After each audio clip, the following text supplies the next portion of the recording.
There we go. That's as far around as I can get.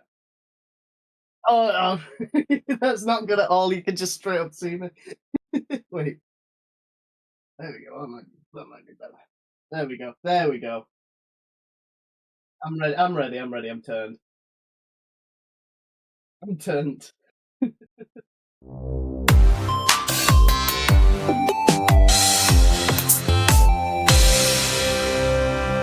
Ah, yes. We've been expecting you, podcast listener. Me and my Maltese hound, which I shall stick upon you.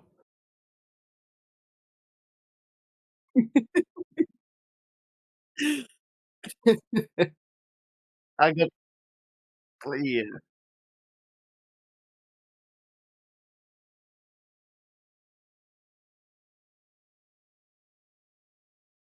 Oh, okay. What? Oh Microphone is God. on now. It's on now. We might have. We're carrying on. Is that a reset? Is that a No, reset? we're carrying on. Fuck it. I don't Oh care. my God. That's the start of this podcast. Because of course, Anybody that's who's how my listening to this entire on- day's been. Yeah. Actually, Okay. that was probably the best bit of my day with how it's been today. All I said was shout out to Kick Chat. If you've not watched the video, if you're not watching the video version of this, whatever Judd was on about then to do with his dog is going to seem really weird. But he's holding a Just dog. 'cause I'm gonna say that about my dog, and then it's gonna be like a good 20 seconds of silence. Well, it's fine. Oh. Yeah, I don't know Evie alone is in chat saying hi, how you doing? All we're saying is, what are the odds that anyone who comes into our chat is going to be a bot asking for if we need design work doing? Yeah. Well, that's normally the case. The second you said that somebody was in the chat, I immediately thought the next thing coming out was going to be, "Hey, I've got such and such. Can you support me and such and such?" It was like, yeah. Yeah, it's true. But Judge, shut your mouth. It's time okay. for important topics. We've got many of them. Here are all of them. Scratcher, I've got a scratch card. I thought that'll be a fun start. Air update. Dr. Disrespect. Stag Do. Fallout. Movies and TV. Let's do it.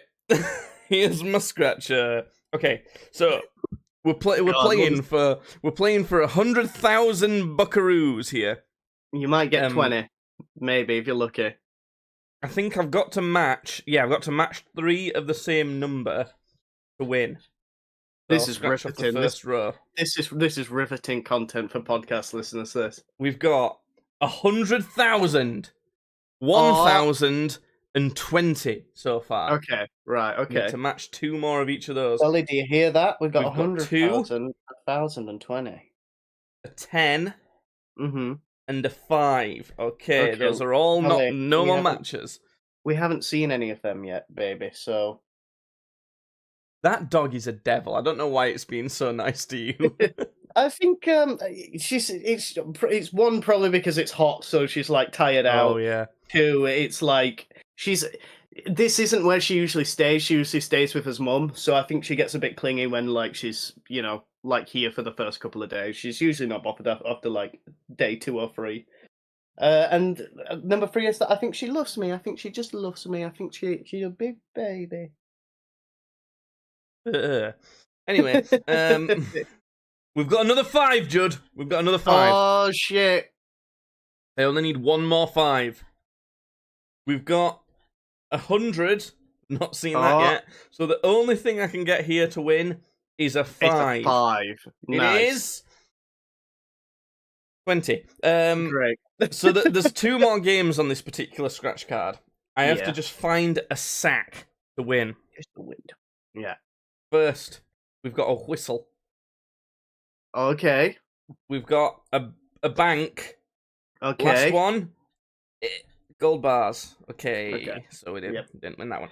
So, okay. We've got to find some fingers to win is the last one. We've only got one chance remember at this. one.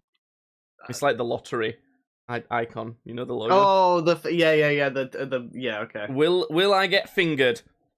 It's a cinema ticket. Okay, nothing. Freddy did not get fingered. Great. Not today. Throw that away. Fucking waste of my life. I think, if I had to say which episode of the podcast was the worst episode, I'm going to say this one. It's not even finished yet. I would also say this is potentially the worst chat we've got as well. Shout out to chat, because all we've got, have you got chat up? You know how to get chat on your computer. I never have chat up because usually nobody's ever talking, so I don't bother. Well, I'm gonna put it in our Discord chat again for you, so you can read it. Because what we've got is N-word penis. There's Cushy 2024. Oh. Evie Alone says nice streaming. I love content. That's great. Ella Bella says het it's Matman. We don't have a public Discord. I just mean between me and Judd. So well done, chat. You did it. You made it onto the podcast. Badly podcast. Next, Air update. Yeah, tell me all about your delicious Air Up. This air that you podcast drink. is sponsored by Air Up. It's not. Because it doesn't work. No, all I wanted to say is I've tried 5 more scent pods. Okay? Try and get the flavour from this thing that I don't think works. Some of them work a lot better than I thought. So I use sparkling water, works a lot better when it's really nice and cold. And I found, weirdly, one that I didn't think would be particularly strong is watermelon. Works really well. Okay. Listen, this is still one of the stupid. There's 2 people I know that have bought 2 of the stupidest fucking things in the world, and both of them are water bottles. No, and you can't put me in the same pool as Dad's stupid water bottle. I absolutely can. It's not as bad. It's not as bad as Dad's stupid water bottle, but yours is a pretty fucking stupid water bottle. I'm not gonna lie. It's a bit overpriced, I will admit, and half of the time the scents don't work. But if you get some of the scents that work kind of well, then it makes your water taste like it tricks you into thinking it tastes a bit, which makes water more interesting. Because at least mine actually works. It don't work very well, but at the end of the day, though, how much money have you spent so that your water just tastes a little bit more interesting? You didn't even say better. You just said interesting. Yeah, like it has flavour. Like it has a flavour, not that it's a good flavour. It is. I like the watermelon one quite a lot. Fucking stupid. Dolly. What? Listen, do you not like watermelon-flavoured water? What's your problem with that? Dog, what do you think? Tell us. See, she's stunned. She's stunned with silence at how fucking stupid you are. It's just like, leave me alone, I want to sleep. Go on then, Jamie, you go back to sleep. No, it's not bad. It's like, it's not that it doesn't do anything. Like if you could drink water, but it tasted nice, or well, I suppose water does taste nice, but it tasted better. Closer to like a sugary drink. That's a good thing, right? Yeah, but if you were like, all right, here's water, plain old regular free water. Here's water that tastes slightly different. 50 quid, please. I was like, no, I'll just stick with the free. I'll just stay with the regular water, thanks. I'm all right. No, if you said it's 50 quid once and then forever, it'll always taste like that. No, because it's 50 quid once, and then whenever you run out of the special juju, yeah, but forget about that bit for now. You got to pay. I'm trying to gauge where your level you would be happy with it. For starters, it wasn't 50 quid; it was 30. But I would never ever be happy with that. No. So if someone said £30, disappearing into the seat. You've just sliding down. Yeah. If someone said £30, but water forever will taste a bit better. Would do that, would you? No, I'd still be like, no. I'd be like... Seriously? It's not... Yeah, I'd still be like, no. I'd be like, I'm not wild. You spend hundreds on tiny plastic men. Yeah, but the thing is, Jay, those little tiny plastic men don't come free out of a fucking tap that's in every house ever. Neither does this technology to make the water smell better. Taste better. I forget what it does. What it does. I'm mostly just playing into this bit because I think it's funny. but it does work a bit, and I don't mind it. Stupid. I'm on the edge as to whether I would buy the scent pods again, though. I might just put sparkling water in this thing. Because I do prefer sparkling water. Yeah. Anyway, so that's the Air update. Dr. Disrespect. Dr. Disrespect. Speaking of dogs, get the fuck out of here, you. Get away. Oh, she literally just came straight back. Okay, all right, go on. Talk about Dr. Disrespect and his Do you know what's been going on? I know allegedly what's been going on. Okay, what's your allegedly knowledge of what's happened? I'm gonna hit you with a quick just see her down there, by the way. Oh, yeah, she's literally side-eyeing me right now, that dog in corner of your room. Baby? You've got another dog in there that you actually can communicate with. Why are you just sat looking at me like I abuse you every day? I don't. Okay, whatever. Well, if she's gonna look at you like that anyway, you may as well abuse it a bit. Yeah, might as well get some of that. That's a joke. No. We don't actually do that. No, we don't. We joke about it. We don't really. Yeah. So I seen the stream where he's like, I don't know what the fuck he's streaming, probably Call of Duty or something, but he's like, wasn't he privately getting investigated for maybe talking to a minor? I think. Okay, I'll just tell you. Okay, you tell me, because I don't really know. I just know that the team he was with were like, "Hey, we're firing you because we've heard allegations and we're going to look into the allegations." It's a classic case of, you know.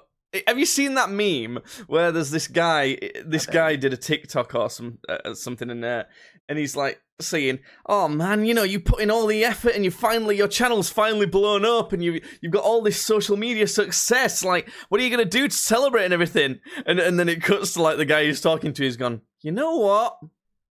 I really like underage kids." It's like, oh, for God's sake. Yeah.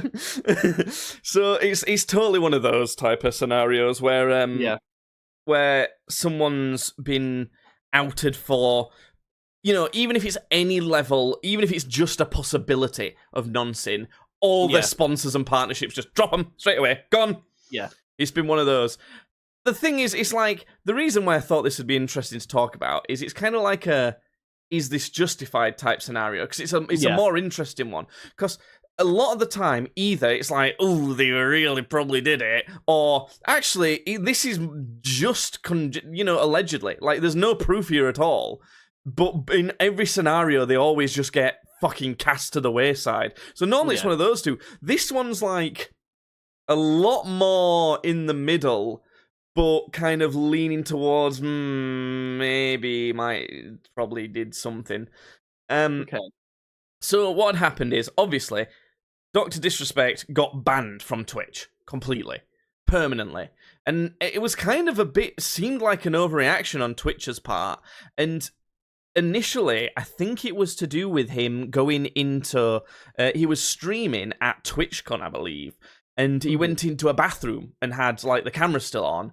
And you can't do that. That's very not allowed.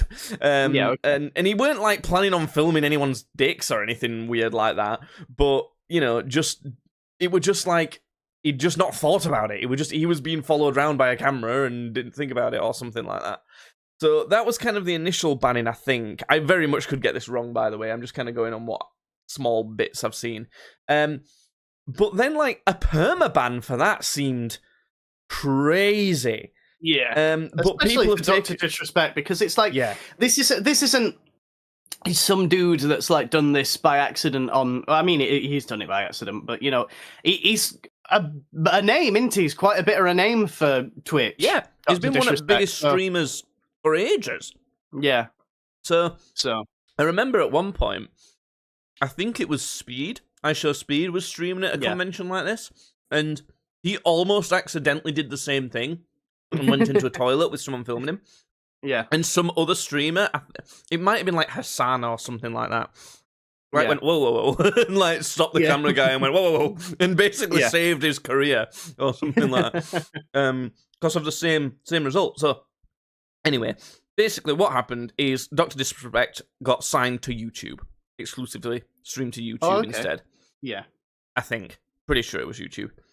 So he streamed there for ages, along with some of his streaming buddies. I'm not sure that I think at one point, his Twitch ban meant that even other creators couldn't play games with Dr. Disrespect. They couldn't have him on their channel.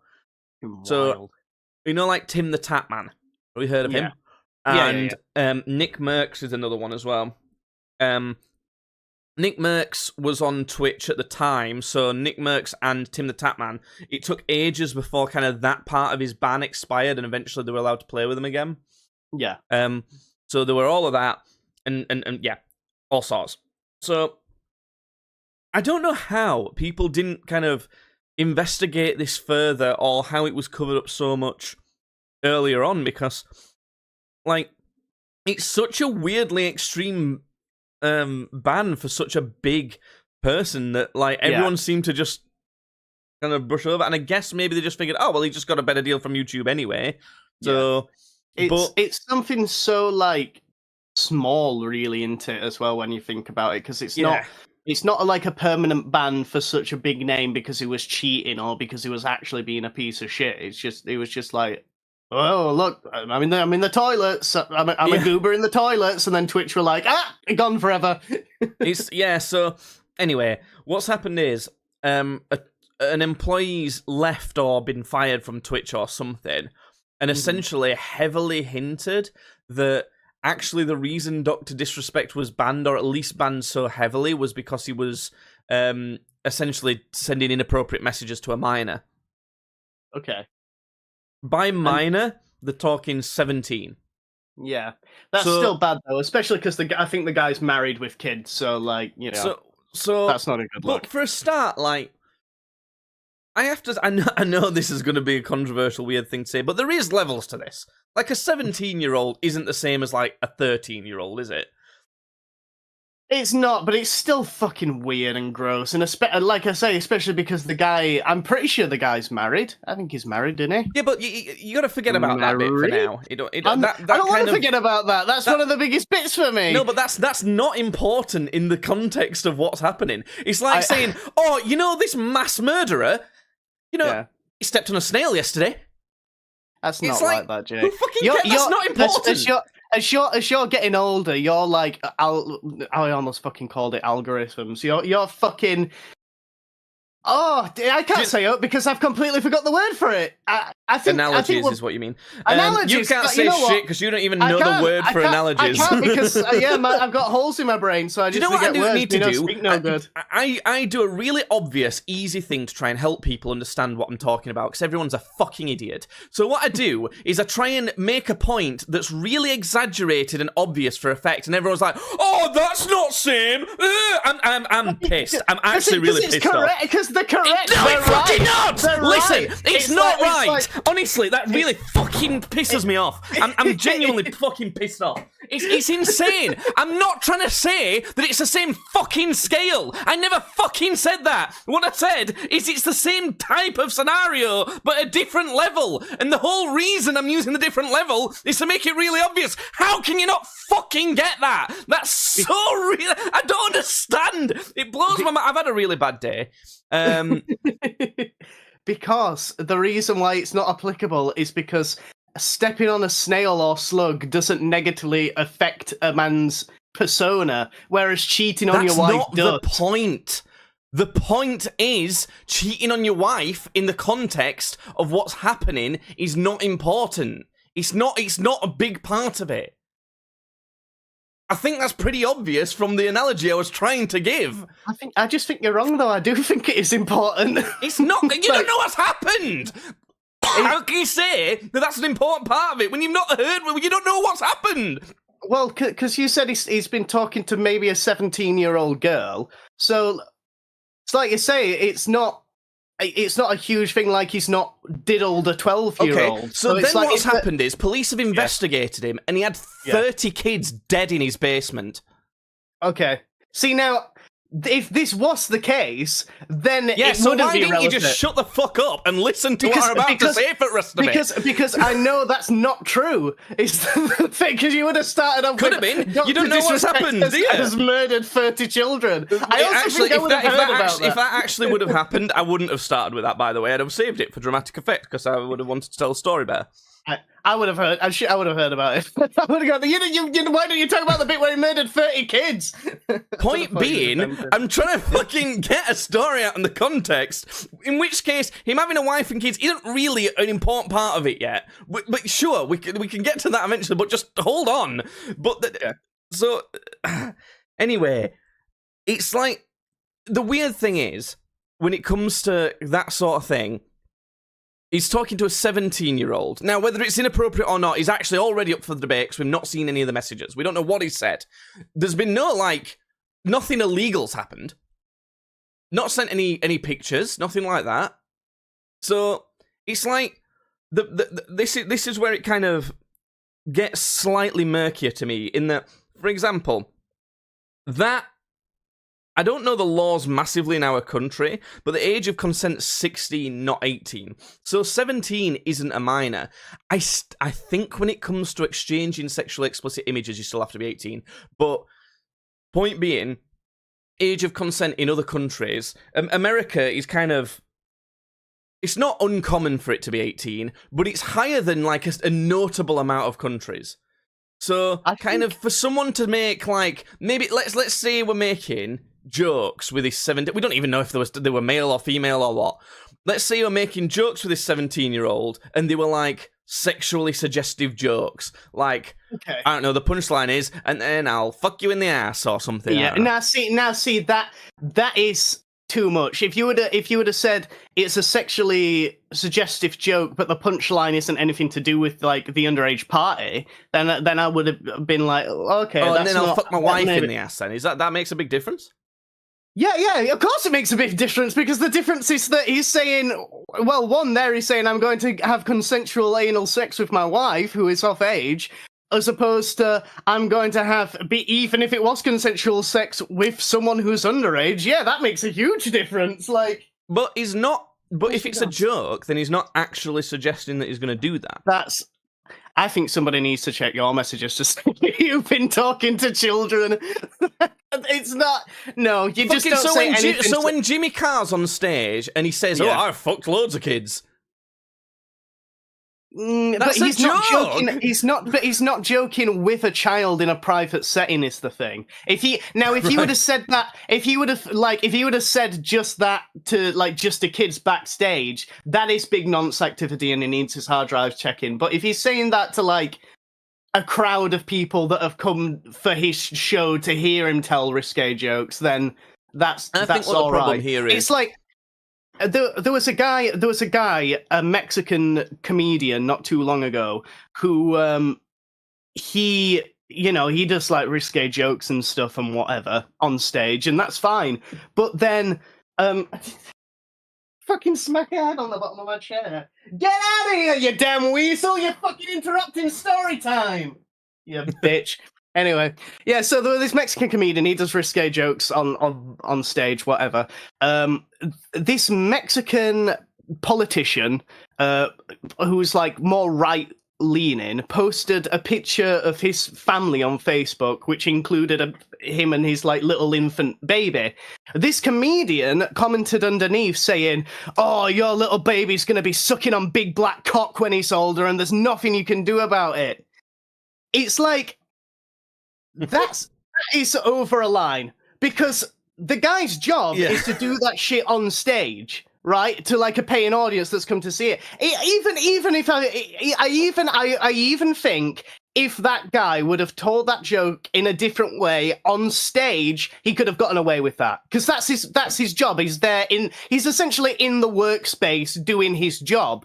But to then take it outside of work and like use it as like an offensive thing, it's a thing to hurt, and to sexualize an infant out of work, that is over the line, and that is wrong. And I will say that dad later went to one of this guy's shows, went up on stage and punched him in the face. So, well, I don't know. It's difficult because, for starters, it's not necessarily not his place of work in that, people have to have an online persona and market themselves. So if he's online and sees stuff and makes jokes about it, that's still part of his work. But I think the problem with that is it's just targeting someone and not doing it in a funny way. It's just like... Yeah, it also wasn't funny. It's just like, that's just being mean to... There's not a joke there, really, is there? Yeah. It's like... But I suppose you could argue that the out-of-the-blue, no context of it is part of the joke. It's like... But yeah, I mean, you have to kind of this is coming from someone who's autistic. You have to be someone who is kind of socially nuanced enough to know that people aren't going to find that funny or take it as a joke, and that might be why it's funny to you. But that doesn't mean that it's worth doing. It might be like nasty enough to people to the point where it's not worth doing. You might find it a bit funny, but it's made a lot of people feel bad as a result. Yeah, and that means it's a dick move to do. It might make someone. It might make someone show up at your live show and fucking lay you out. It might do. Is he a paedophile then? Is the comedian a paedophile? Yeah. I don't know. We've not checked his hard drives. Maybe we should. Based off that, is he? Is that? Would I say he's a paedophile based off of that? No, I wouldn't. I'd say he's a fucking idiot that deserved. He deserved that fucking smack. Is what he deserved. I think the problem that comes about, right, is it all matters on intent. It all matters on the actual intent of something. If someone makes a joke, like in Dr. Disrespect's, like this example we're using with Dr. Disrespect, I'm not even saying this happened, I'm just even trying to use this as an example. He's made a joke where the punchline is something to do with something sexually suggestive towards this minor in America, not in a lot of places. I still think that's an important thing to bear in mind, but we'll not harp on about it too much. Yeah. The thing is, like, you could say that, oh, he's making that joke to kind of put that out there because he wants to do that sort of thing with the minor. You could. Or you could think it's a joke and he wants to find it funny. It's like, how can you know where the intent is? Yeah. It's like, that's the problem I have, and with stuff like that. No, I don't take it that far. I don't go. I can go right. Here's where the line is drawn, and here's where it's wrong, and that line is him telling that joke. I don't even know if he did do this, but like you say, but like, you know, the line there is him telling this risque joke to this minor in a private setting, you know. But then so I'm not one to meet setting. It'd be okay. You know, I think it would. I feel weird. So weird. Yeah, I know. Why? I know. Because I feel like. Okay, carry on. Sorry, carry on. Finish first. I feel like there is a power. There's a power difference, isn't there? When it's like there's just him and this kid, and it's like, you know, it's not necessarily like, you know, legit power, but it's stuff like, oh, Dr. Disrespect is famous, he's got a lot of pull in certain places, and you know, it's shit like that because there's a power difference, and because, you know, it is illegal to do anything with that kid, that is where there's a line. But if it's in a public setting, and like I say, especially if it's in some sort of, I don't know what a more work environment would be for Dr. Disrespect, I don't know, but I just feel like it'd be better. I know you don't like it when people say they feel, but I really feel like in this case that's just the line. Is, you know, you can't just feel the line though, can you? You've got to admit that you can't just feel like that's a line and draw it there. I'm not one of these people that is like, oh, well, he did do this thing to this kid. That means his intentions are, you know, I'd say, okay, here's where you went wrong, Dr. Disrespect. Now, what were your intentions? Is the kind of thing. Yeah, the difficult thing is they're always going to say, "Oh no, I didn't have bad intentions," even if they did. Of course. That's where this thing, all these sorts of things are incredibly difficult. But let me ask you this then, right? If his intention was to fuck the underage kid in the ass, right? Okay, but and wanted to put that out there by making a joke about it. Mm-hmm. He does that in a private setting. That's bad. We've established. You consider that bad. We've established that. Yeah. He does that in a public setting. Then. Mm-hmm. Is that bad now? And we know his intent. He wants to nonce the child.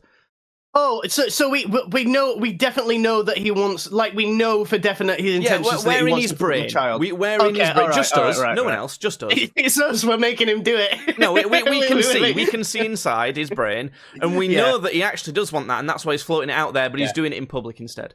Yeah, no, of course that's bad. Like, okay, so why does it matter whether it's in to... public or not? It's the intent that matters, then, obviously.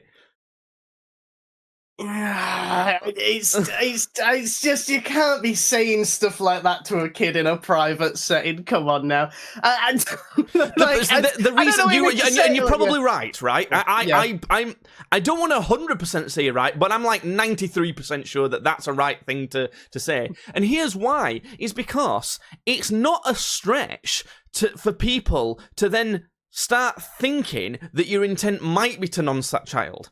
Yeah. And whether it actually is or not is a thing that matters as to whether that's a morally right thing to do or not. But the problem is, people can't know. They're not in your head. So they have to do their best to infer what they think your intentions were. And when you start doing things like that, your intentions look bad. They look worse. So you've got to try and essentially convince people that your intentions are good. And that's a shitty thing to have to do, actually, if your intentions are actually good. But it's no one else's fault. Like, you can't blame other people for it. The most reasonable and decent people are still going to have to work off that basis. Yeah. Okay, glad we've solved a moral issue that should be 20 seconds to figure out, I think. But anyway, so what's happened then? What's actually happened then? Fucking hell, carry on. So essentially, they suggested that he'd been talking inappropriately to this minor. He kind of then made a clip saying, listen, I ain't going to talk about this shit. There were no wrongdoing happened. You know, that's it was looked into, obviously, and no wrongdoing was found. That's it. I'm fucking moving on. I'm playing Elden Ring. But then for some reason, it didn't get dropped, and he kind of had to write a Twitter statement that basically said, it basically admitted to having talked to this 17-year-old inappropriately. So he admitted to talking inappropriately to a 17-year-old. Here's the thing, right? Mm-hmm. Did he?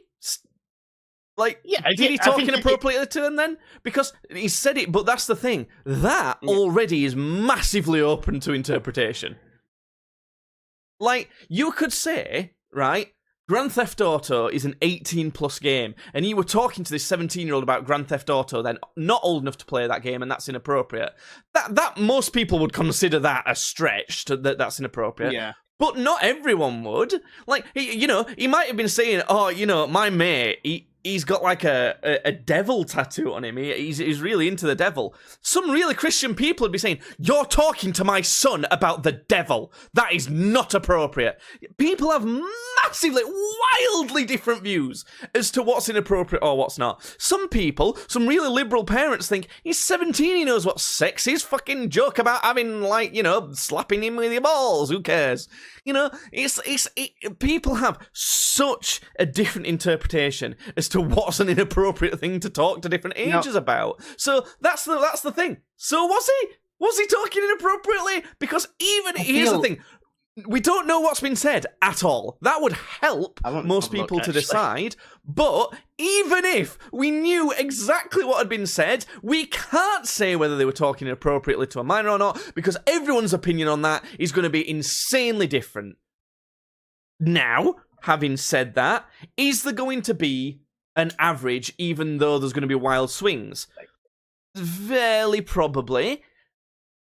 It's like, then where do you draw the line? I don't know. I think that it's like a shit scenario, and he, with how he's kind of said what he said, it probably was stuff that are quite more people than not would have considered inappropriate, and it's not good, and he probably bad. Probably bad man. Probably not good, bad man, don't condone. Not from his side. That's what I'm going to conclude myself with. But what I will say is,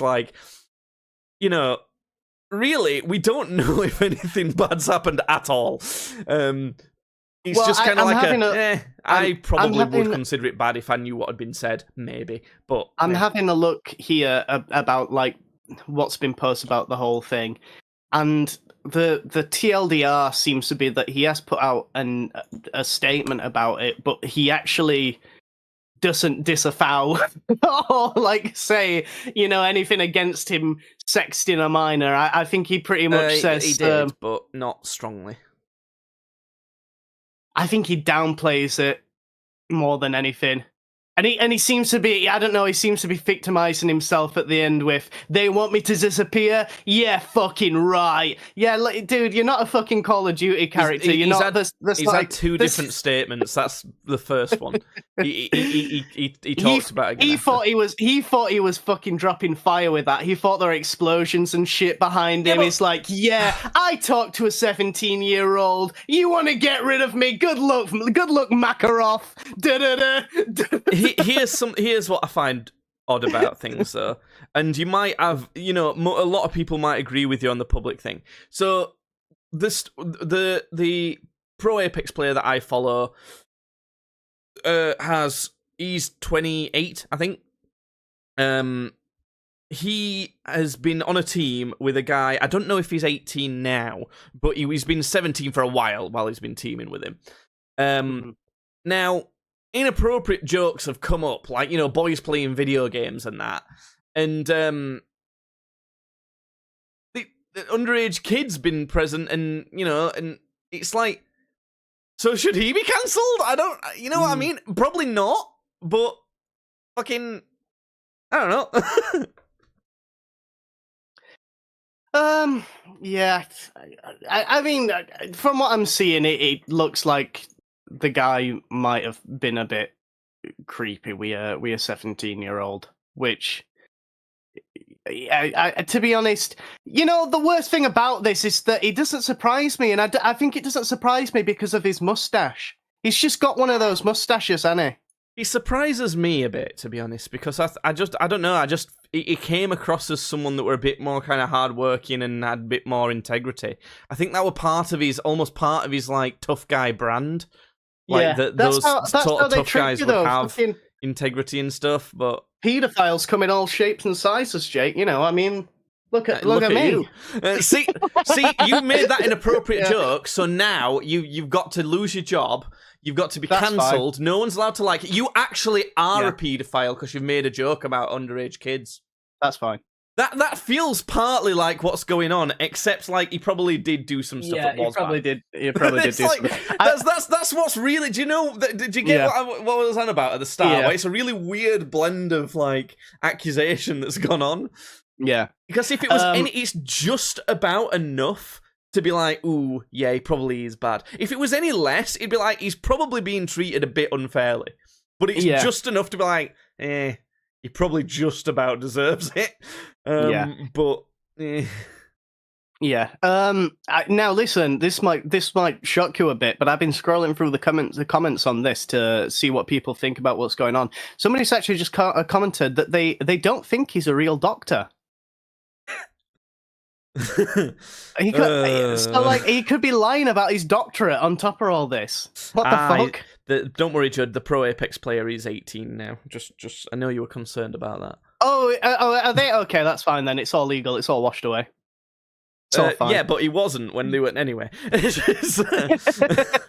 I mean, for me, out of all that, I'm most upset that he'd be messaging anybody else sexually whilst he's married and has kids, because I'm assuming that it was sexually charged. Because the thing is like if it wasn't, I feel like he would just come out more and straight up said that in his statement. Like he would have just been like, "Look, I wasn't planning on raping the kid." Like I'm not. Yeah.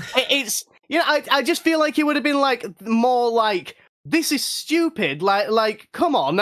He would have posted fucking screen caps of it, just be like, look, here's me joking with a mate. That's how I do it, because like I been in like Discord before, and with my group of friends, sometimes my friend Jamie's little brother will come on. I think Ben's like 15 or something, and we're all joking around in there and stuff.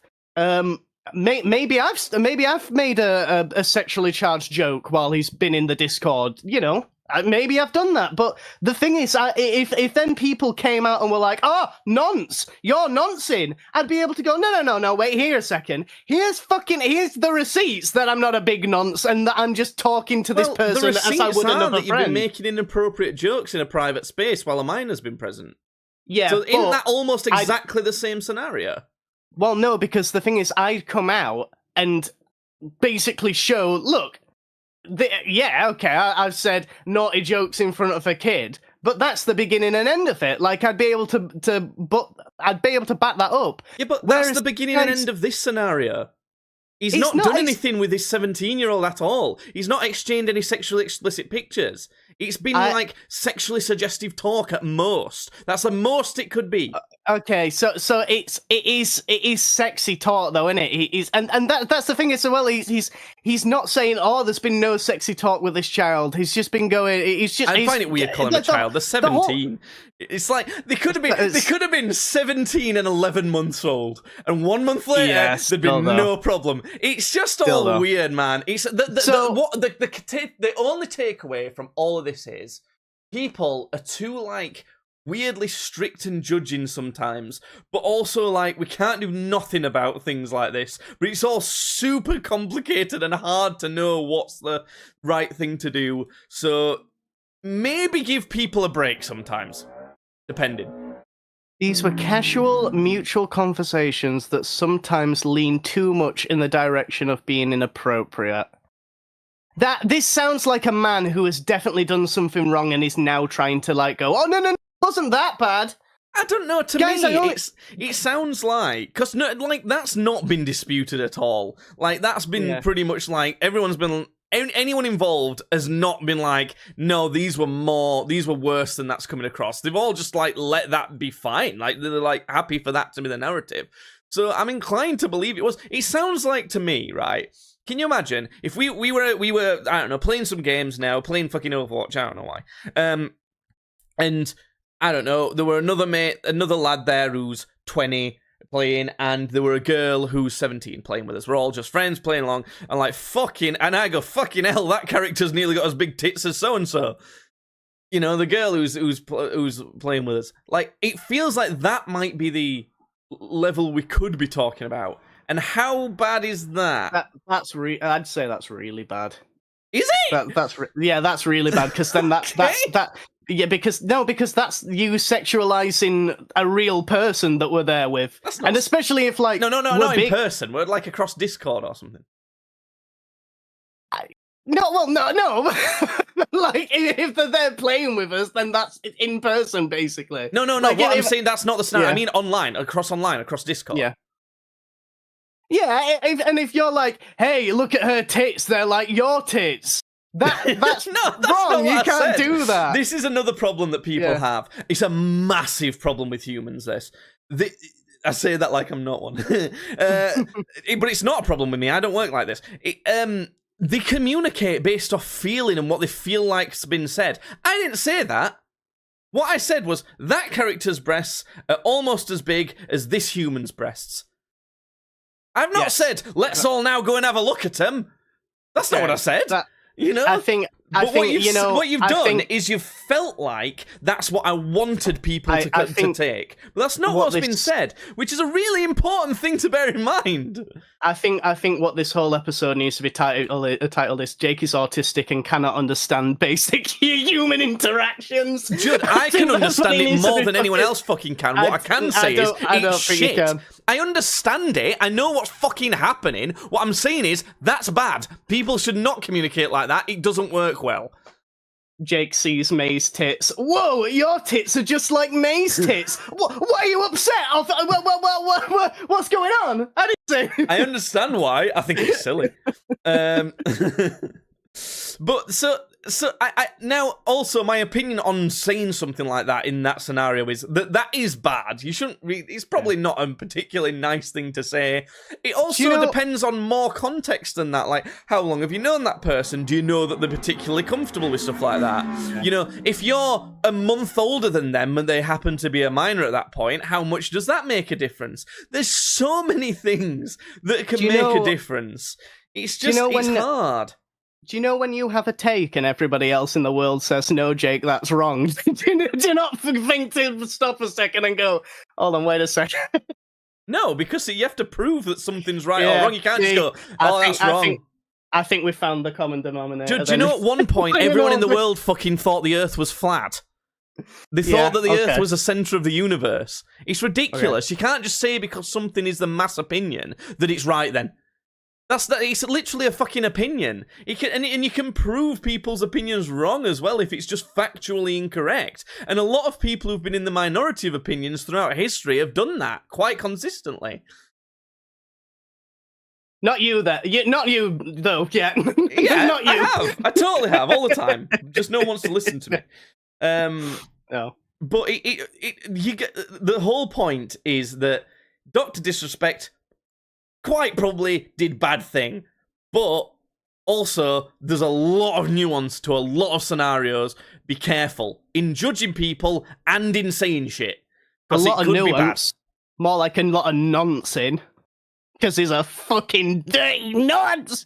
Get the kids out of his basement. Garrett, free him. Right, I'm gonna move on now.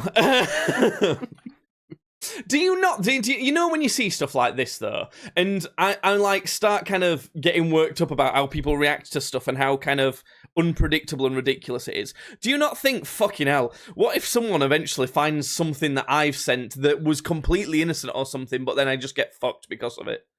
Yeah, no, I do, and it's why when you say about how you'd like for this podcast to blow up and us to get really famous so we'd be able to do stuff of it, that'd be my biggest fear, because it's like I know I've not done anything bad in the past, but I know then from forever everything that I've always said in the past or done in the past and whatever I'm going to do in the future is always going to be under a fucking microscope, because people are always going to be like, oh, what about this? What about this? What about this? So yeah, no, I know exactly where you're coming from. It's just, I just feel like in this particular instance, mostly because of the way that he's handled it. If he would have just handled this better, I would have been more willing to get on board with your points. But it just seems like he's. I even find that odd.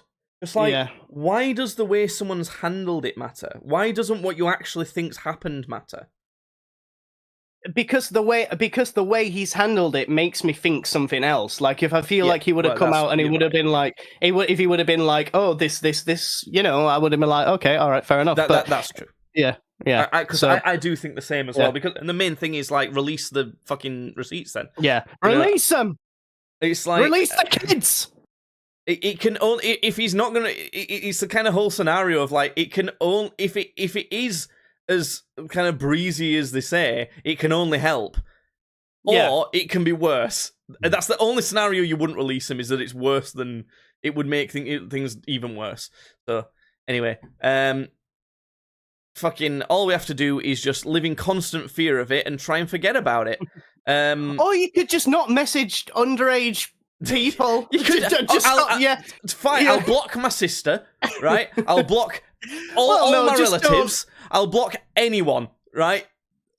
While I'm at it, actually, I'm going to block all my colleagues at work just in case they think that I'm suggesting anything there, because HR might get involved. In fact, actually, I'll live in a cave on my own so that I can never interact with anyone. This is why I work on construction sites, because HR just doesn't exist. It does. You just don't get to see it.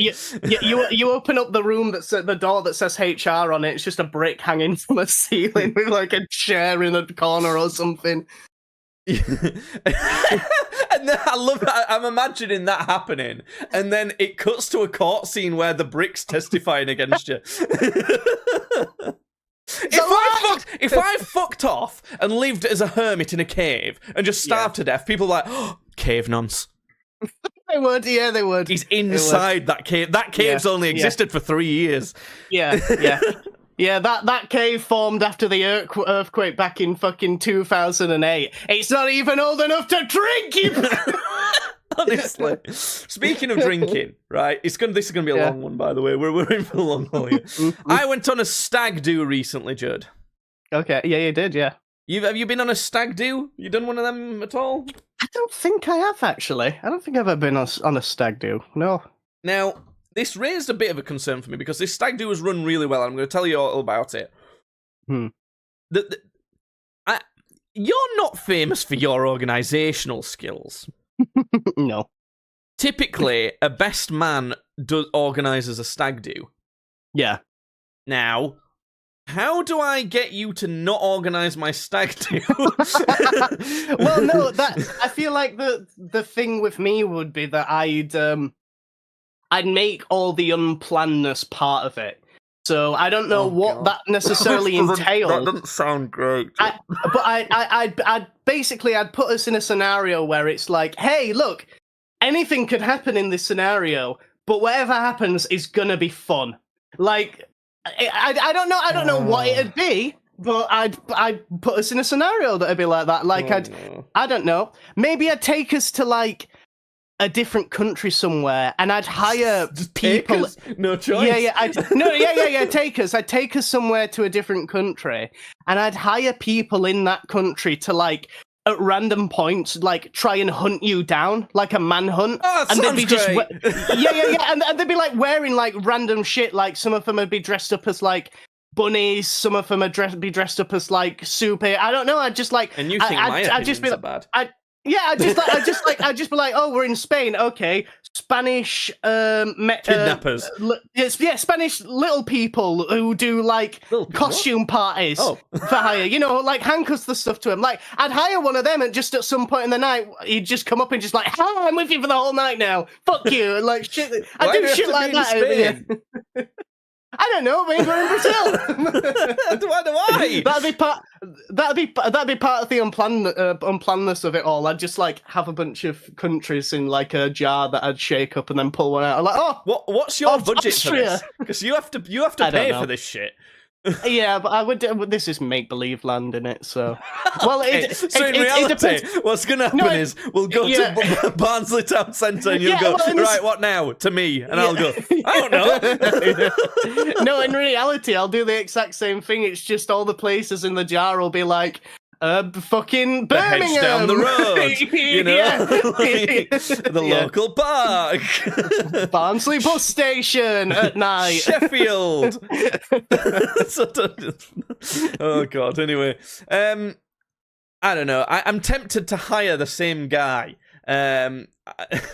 because so what happened was, it's my friend Dan, who I've known for many years. He's getting married, and his best man is called Tom Large, which is hilarious because he's like 6'8". He's really tall, and his actual last name is Large, which is very funny. But so before we So all I knew about what we were doing is we were going to be going go-karting, we were going to have some curry, and we were going to like do a big pub crawl out in Nottingham, because that's where like his friends live and stuff like that. So before we like weeks before this was happening, I get a message from Tom saying something along the lines of, "I have a secret offer for you," and I'm like, what the fuck? I've met this guy before, and I know him, like, you know, we get on well, and but it was really weird out of the blue. Like, I didn't have him added on any social media or something. He kind of just got my number from the WhatsApp group and said that. And so basically what he wanted from me was I was going to be assigned the role of secret sniper. So I would be given these stickers, and I had to put them on people. And then they were going to have to do a forfeit when people saw that they'd been sniped. So there was an executioner who was the guy in charge of the folder that had all the punishments in it, and that was Dan's dad. There was a judge as well who judged whether like any rules had been broken and there had to be a punishment dished out. And so we all so those were the kind of rules that I'd been told. Like, I'm sorry, I gotta stop here real quickly. I gotta stop. Yeah, hold on. What's this dog doing? Oh wait, that's a different dog. A second dog has entered the room. Wow, that dog sure does look different than when it was sat on your knee. It's grey now instead of white. He's like changed colour and size. What the fuck? That one's the better dog. I like that one more. I love them both. 2 dogs. What are we gonna do? Anyway, go on. That's not the same as 2 Chains. That was a terrible. You should kill me. Anyway, so yeah, we. I was gonna drive down because I like to drive down. I just I'm more comfortable in my own car. I know it works well. I know what it's like in there. It doesn't smell. It's not untidy. I can put my own tunes on if I want. So I was just gonna drive down. But because there was some other people coming from like the area that I'm around, I said, you know, I'm happy to take any people as well if there's if more people need a lift. So we have less cars going down. So I'd offered that, and then like days before, so then Dan had suggested, oh, why don't these people go in this car and then these people go with Jake? And so they'd not responded. The people suggested to go with me. So what I did, I messaged. Well, it was one guy actually. I messaged him saying like, "Oh, hi, you know, I'd met him before. I was like, hey, all right. I've Dan suggested that we go down together. Do you want me to pick you up or something, and we can go down?" He didn't respond for days, and then like days after, he was like, "Oh, actually, I wasn't thinking of drinking, so I can drive down and then kind of, you know, save you driving back with a hangover." Now, what the fuck are you talking about? It's a stag do. Like, why? He was like, "Oh, I'm thinking about having a bit of time off drinking." A terrible time to decide to do that. Yeah, that's the worst time. Fucking stag do. So I was like, but at that point, I'm just like, I don't want to be like, well, oh no, actually, I might drive on my own then, or like, oh, actually, no, I want to drive. You're not allowed, or you know, fucking, I didn't want to like start going back and forth. So I just said, fucking fine, whatever. Do you want to pick me up at like 10? Because so we were supposed to be at the go-karting for 11:20 or something like that, or at 11:30. I looked on the traffic. Should take no more than an hour and 20. So we'd be there 10 minutes early. As in, it's probably going to take slightly less than an hour, actually. So, like, do you want to pick me up at around 10, maybe just slightly before, and we head down? He's like, oh, again, days go by. And then he's like, basically, long story short for his message, I was thinking about picking you up at 8:30. What? 8:30? Basically, turns out what actually was going to happen was he wanted to pick me up at 8:30, then drive halfway there to pick someone else up, then drive to someone else's house who was already in Nottingham, pick him up, then we were going to drive round to the kind of go-karting place. We still got there first and early, even though I didn't know any of that were fucking happening. So, like, I would just, like, I didn't know what was going on. I just fucking submitted to whatever was happening. But I got in the car, and he goes, "Oh, by the way, I didn't mention to you, my car don't really work." It's like, oh, for fuck's sake! Like, honestly, people are so shit at organising things. I'm doing this guy a disservice. He was a nice guy, and it was all fine, actually. It wasn't actually a problem. But I was like, at the time, I was thinking all of this shit, you know? And this is like on top of people now, because we've got Midsummer this Saturday, which you've remembered, and you better be turning up at what time? No, I can't remember what time he said. Did you say 4? Yes, 4? okay, good. I literally said earlier today. I remember it's Saturday, but I was going to check anyway. It's fine. So are you getting a lift or anything? Yeah, it's at your mum's, right? Yeah. Yeah, I'll probably be getting a lift down. So it'll not go on well that late either, so if you know... Anyway, so that's on top of people. I tell people half a year in advance for shit like that, and they still can't get the shit together and get there. 4 people have fucking not managed it. 4 people have not managed it with half a year's advance. Anyway, so that you know, this sort of shit bothers me. So he gets his car. It were fine. It were just that his car can't really go past 55. And a lot of it was on the motorway. But to be fair, at the minute, all that motorway is restricted to 50 for no fucking reason. So, anyway. And it will be until the day we die, so... You probably. Yeah. I got in, so we picked this other guy up, and this other guy is the drugs guy. He's like, he's well into his drugs theory, allegedly. And so he's the party animal, let's say. And we get in the car, and he goes, oh, and he goes, beer? And hands me a beer, and I like just automatically took it, and I thought as I was cracking it open, I'm about to drive go-karts. Yeah. And so I was drinking this beer thinking, I don't know, I just kind of was on autopilot. I just started drinking this beer. It was like 10:45. Something like that.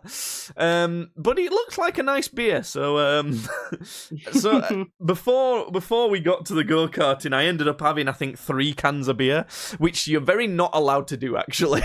But I was not drunk at all, and they didn't like do a breathalyzer or anything. So I just fucking did the go-karting. How do you think this is expensive, Judd? So we got 2 goes that were 15 minutes each. And you have to buy your own gloves and balaclava there, and you get a beer afterwards as well. It was about 55 quid each. I don't. Maybe I'd say that's maybe a bit too. Well, yeah, I'd say maybe a bit too expensive. I don't. I think maybe I would have said 30 quid is probably like, you know, the kind of thing I'd expect. Maybe 40. I don't know. It just seems a little bit too expensive. If it were like half an hour ago and you got 2 goes, I'd be happy with that. And I'd even suggest we go, actually, because it was a lot of fun. It was really fun. It was I don't know. It was quite simple but fun. It was e-karts as well, so there weren't all the kind of engine noise, and it was indoors. There was a lot of tire screeching noise and things like that, and they I think they were limited to 40 miles an hour as a top speed.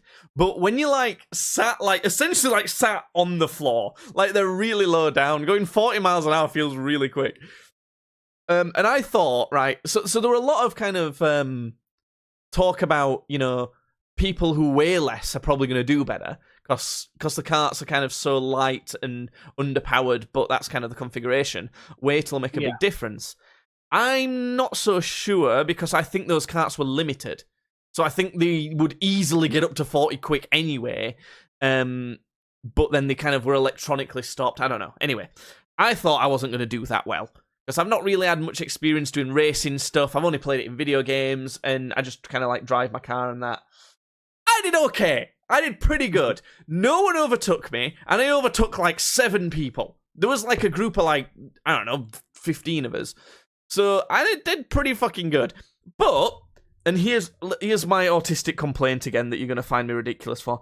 On the leaderboards, because it shows you who did best out of your group afterwards. On the leaderboards, first time I was quite in the middle, and then the second time I was like nearly at the bottom. But it's because it was based off fastest lap you did. Like, fastest individual lap. Okay. But it should have been based off how many laps you managed to do, or your average lap speed. Because I was one of only like 4 out of our group that managed to do 13 laps within our 15-minute time frame in the first round. I did 14 in the second amount. Same amount of people did the same. So I did pretty fucking good! But it just didn't really reflect well. But anyway, it was quite fun. It reminded me of when we did like Laser Quest, and you see the leaderboard at the end and stuff like that. It was good. We should maybe do go-karting at some point. So we had a beer after that. Then I went and got changed in my really shitty hotel. It was £43 for the night in Nottingham, which is pretty good. But it was slightly out of the way. I needed to get taxis to it and that, but that's fine. It didn't cost a lot. But it was grotty. It was like mucky. It wasn't so mucky that I was like, oh god, I'm dreading sleeping here. But it was nearly that mucky. And it was a really fucking tiny room. And because we'd just been go-karting, I'm like, right, I need a quick shower. I've been sweating this fucking, like, you know, this suit. I got in the shower, no soap. at all. Like, they have a soap dispenser for it, or bone dry. So I thought, well, you know what? I'll use the hand soap on the sink. It's soap. It's not that different, is it? It got none at all. Completely bone dry as well. So I just fucking, I don't know, scrubbed my pits with water. So we then go to Tom Larger's house. The big man. Well, he is a big man. I meant to say the Large best man. Tom. Big Tom. So he then he's kind of been doing a barbecue. I'm pretty sure we were eating one of his chickens. Because he keeps chickens, and I doubt all of the chicken we ate came from this one chicken, because there were like 15 large men there. So there was a lot of chicken eaten. I think we were eating one of his chickens. So yeah, we had, it was really nice. I brought a bottle of Buffalo Trace whiskey. I misjudged what people were bringing for pre-drinks. Everyone else had rocked up with like a small 4-pack of beers for pre-drinks. I had an entire 70 centiliter bottle of posh whiskey and like some Coke to go with it. And because everyone else were just having it out of the cans, I was the only person who'd asked for a glass to mix my drink with. So, of course, Tom Large, being the large man he is, brings the largest fucking glass I've ever seen. It was this massive, like, goblet the size of my head. It was huge. And I went, okie dokie, and just got cracking on it. And just filled the fucker up and got going. He allocated the rules, the roles that I was on about earlier. And then we also came up with some, like, standard stag party rules. So we had to call the groom to be Your Excellency or something like that, and we had to make sure we call the judge and the executioner by judge and executioner. No politics was one of them as well. One of the things was we all got given a little army man, and whenever a secret person shouted attention, we all had to strike the pose of that army man, and the last person to do it has to do a drink. There was all sorts of fun rules like that. As we were going, we went to the leave to do pub crawl and things like that. As we were doing that, I were like, right, I need to pin some sniper people on. I managed to get a couple people, and they had to do a couple forfeits. I can't remember what they were. They were funny, whatever. And then, before I knew it, I'd been stuck with one. I was like, what? and literally for a moment, I thought, did I put that on me? Like, I wasn't drunk at this point. I just thought I was an idiot. And thought I might have, like, stuck one on myself somehow. But there must have been, like, 2 other secret snipers that I'd not been told about at all. And because I got loads. It was a lot of fun. We went to this one bar where you just served yourself. So they give you a card at the start, and you put your card like in the top of these pumps, and then you just pull yourself a beer, and then at the end you give the guy on the desk your card, and you pay for everything that you served yourself with. I thought that was pretty fun. One of the guys there was the bride-to-be's brother, who I've known for ages. His family's very rich, and they sound quite Tory-ish with how they speak and things like that. I don't know if they actually are or not. I kind of doubt it, to be honest. But he, one of the forfeits he had was he had to stand on a table and give a rousing speech. And we were outside this pub at one point, and so he stood on this table and started giving this speech, trying to get everyone to follow the Frog Party, which I think he'd just come up with. And because it's election time, it was reasonably relevant, and everyone fucking loved it. Like, his speech worked pretty well, but then he didn't drop it. He enjoyed his speech so much that all the other bars we went to, he kept going up to, unprovoked, he kept going up to strangers and, like, trying to convince them to vote for the Frog Party. And what was really funny as we were going back was it was fucking working. They were like, oh, actually, that sounds pretty good, actually. I'm not going to consider that. So, it was, I don't know, that was just kind of a funny thing. One of the rules that we had to do was Dan wasn't allowed to buy a drink the entire night. Okay. So everyone who was there had to buy him a drink, but whatever the drink they bought him, they had to have as well, so that you couldn't just give him a pint of vodka and just watch him die. So yeah. Eventually, I don't know why it was planned like this. It was all right, but after we must have sunk about 10 pints each after pre-drinks. At that point, it was curry time. I don't know why that was when we'd out, but it was. And most of this group are quite big drinkers, so it weren't too bad. But the guy who was trying to get people to vote for the frog party, he'd ordered his food, and between the time of him ordering his curry and it arriving, which weren't a massive amount of time, he completely turned. He completely started passing out on table and knocking shit over, and he was fucking done for. His dad was there because she's a dad of the bride to be as well, so that both the dads were coming on the stag do. So his dad had to send him back to the hotel in a taxi. It was strange. I don't know. It was a fun time. It was. I think there's not really anything else to mention unless you know the people involved. But stag do's are fun. What I learned was, I don't know if it was mostly because Tom Large plans a fantastic stag do, but even if it might have been that. But my impression of stag do's is a very good first impression. I've still not recovered from the lack of sleep though. I will say that. Okay. A topic that you can speak on, Judd, and I'll let you tell me your thoughts first. I finished the Fallout series. Oh. So, do you want a reminder of what you rated it? I gave it did I give it like an 80 or thereabouts? I wasn't super high. You gave it a 70. A 70? Oh, only a 70? Mm. Put that up to like a 75. This makes a lot of sense to me. Yeah. Because you rated it 75 out of 100. Well, you initially rated it 70. You've now said maybe 75 out of 100 is better. I've literally given smack bang between those two and given it a 73 out of 100. Yeah. Whenever I give something a score like that, I find it more interesting to just point out the things I don't like about it, because I've given it a good score, so it's a bit obvious what the things I do like about it are, if that makes sense. I obviously like it for a lot of reasons. It's just that there's a notable amount of reasons I don't like.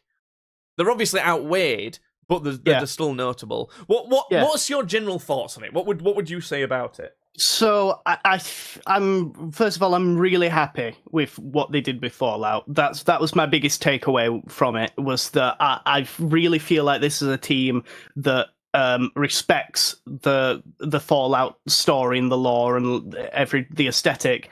They put a lot of work into making shit look right and feel right, and I really appreciate that. I feel like the story's all right. It's good. I don't think there's anything, there's nothing. I'm not thinking, oh, fuck, what's going to happen? Well, I am thinking, oh, fuck, what's going to happen next? But that's because they end the series with them going to New Vegas, which is, I'm excited. I did recognize that. I was proud. At that point, I was like, wait a minute. I'm sure I've seen pictures of Mr. House in this TV show. Yeah, I've seen this big I've seen that skyline before. I've seen the fucking Lucky 38 casino before. But I thought Mr. House was already going to be in this first season, because I'd seen pictures of him.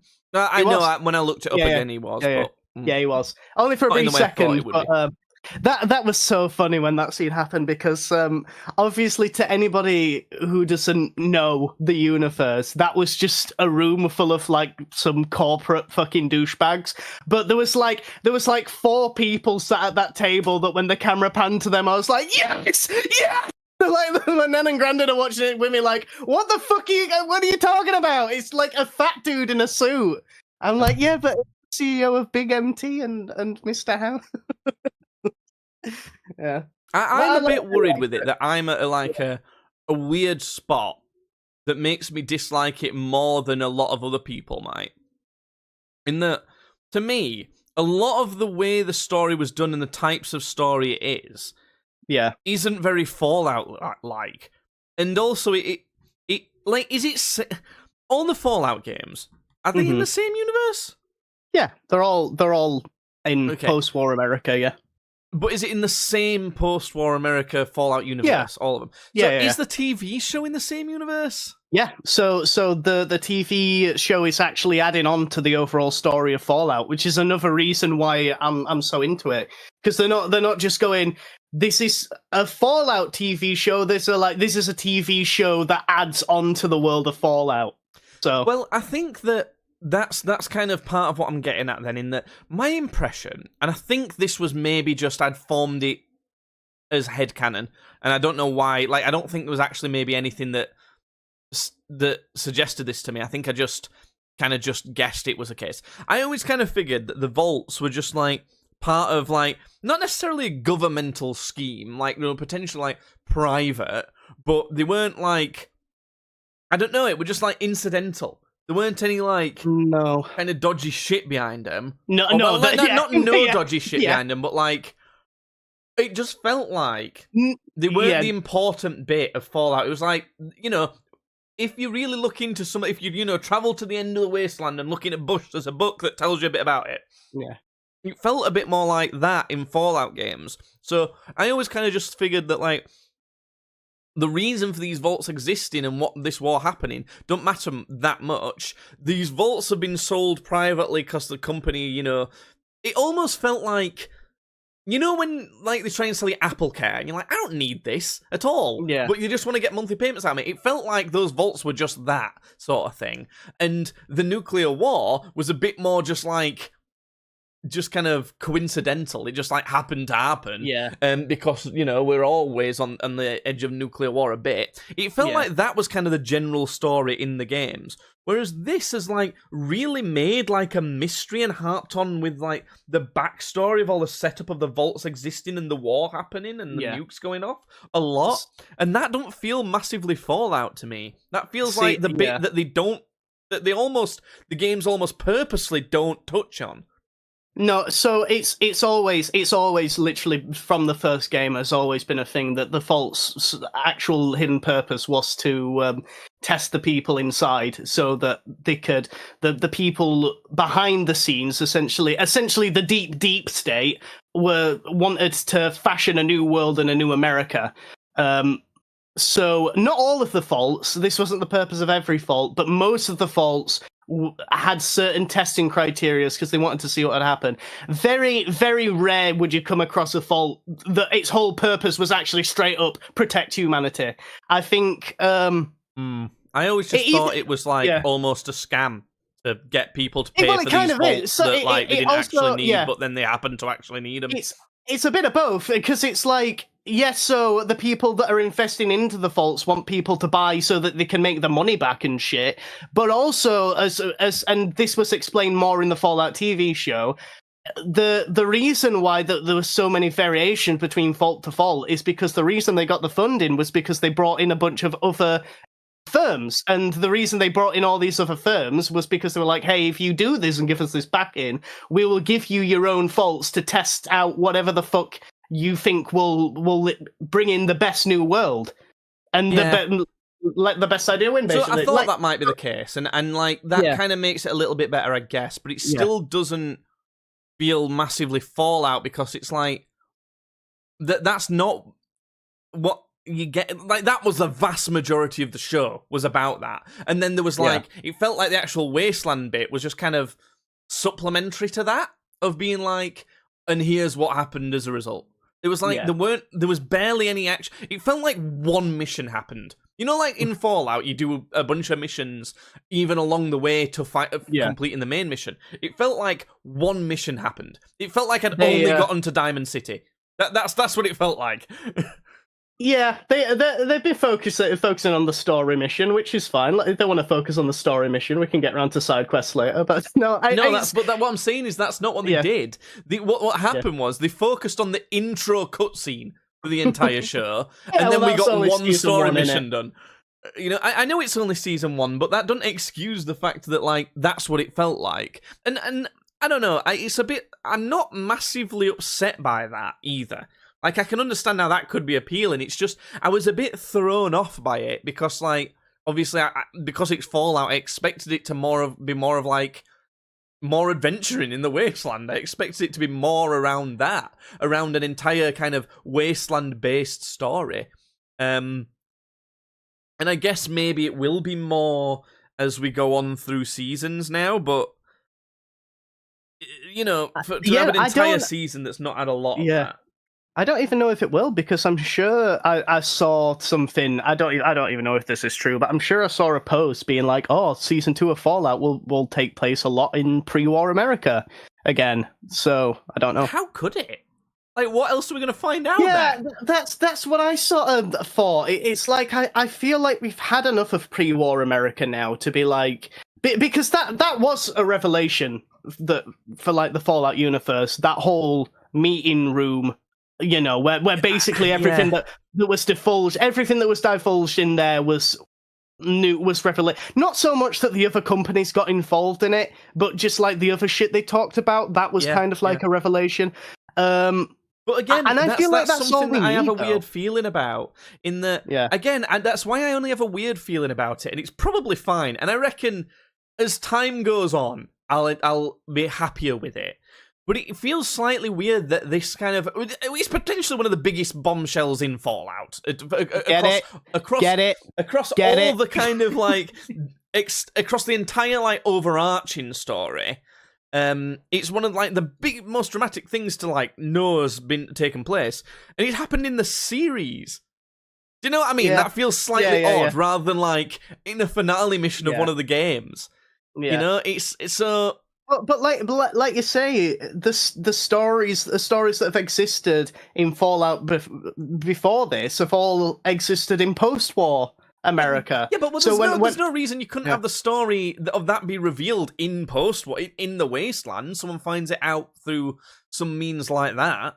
Done right, that could be perfectly fine. But again, I'm not like complaining about it either. It just kind of... I don't know, it felt weird. It's odd. Yeah. I think the more we get used to the Fallout TV series being like a natural part of that universe, the less all this stuff will feel weird. It'll feel like the place that end of the story exists in, I think. Yeah. So I think the score will go up. But for now, it feels a bit odd, a bit not... It feels like a slightly different show with a really good Fallout skin on it. Only a slightly different show. Like, it's really similar. You know what I mean? For me, it was stuff like... It was shit like, you know, when the ghoul has the medicine, and it's like, oh, this medicine stops him from going feral. Like, for me, it was like, well, first of all, I didn't even know that, like, ghouls that were fine could go feral. Like, I thought if it was like, you know, you got blasted with a shit ton of radiation, and then it was a coin flip, you either went feral or not, and then that was that. So I didn't know that ghouls always have the chance of eventually going feral. And then it's like, well, this is the first time I've ever heard of this medicine that prevents this as well, then, because it's like, I never knew this was a thing that had happened. So I never knew to be like Radaway or something like that. No, because Radaway, like, remove radiation that's already in you. Ghouls need radiation in them to keep them ticking, basically. It's also what... It kind of makes him a bit like Deadpool, where, you know, he's like a walking tumor because, like, everything's rapidly regenerating. That is the same thing with ghouls, because, like, everything's rapidly regenerating. I still think that's inferred. I don't think we fully actually really know what this medicine's meant to be, do we? I think it's just we've just seen some of the effects of it. Yeah, but it's definitely not it's not Radaway, though, because that's not what Radaway looks like, but it's... But that's another thing that I worry about with this series, is that it's essentially introducing, like, mechanics of the universe via the series. And it's like, ooh, these are TV show writers, these are not people who make the game making these decisions. And it freaks me out, that. You know what I mean? Because, like, that could essentially change Fallout games permanently. Yeah. That's how ghouls work and stuff like that. To be fair, though, Todd Howard is literally on set, like, all times, pretty much going... Todd Howard's not a good person to be involved. That doesn't fill me with any more confidence at all! That's completely fair, yeah. Do you get why I find that stuff, like... It's probably fine, and it doesn't actually bother me a lot, but do you get why I find that stuff a bit slightly unnerving as a fan of that series? Because it alters the games and how those might have to be played in the future and things like that. And it might not alter them badly. It might be fine. I don't know. It's just, yeah. I enjoyed it. I just thought they did good with it, and I was just so happy that it wasn't another fucking Rings of Power or Artemis Fowl, because fuck me. Or what will be the Borderlands movie? Yeah. There's only one thing that I didn't like about it. Just objectively didn't like, and it's not something that's just weird or to do with the games or something. And it's not a huge problem, but I think in the context of this game being a series was something that I mentioned to you, where like it darts about multiple stories too often to me, Game of Thrones style. As in, you've got the Ghoul, you've got Lucy, you've got Maximus, you've got pre-war Ghoul. You know, I would even he's not a different character, but he may as well be. Yeah, no, his character's different enough that it's essentially a different character. So it's a different story we're following. So it darts around these different stories, and I'm not a big fan of that kind of style of series storytelling anyway, especially after it annoyed me so much with Game of Thrones. But it doesn't fit Fallout either.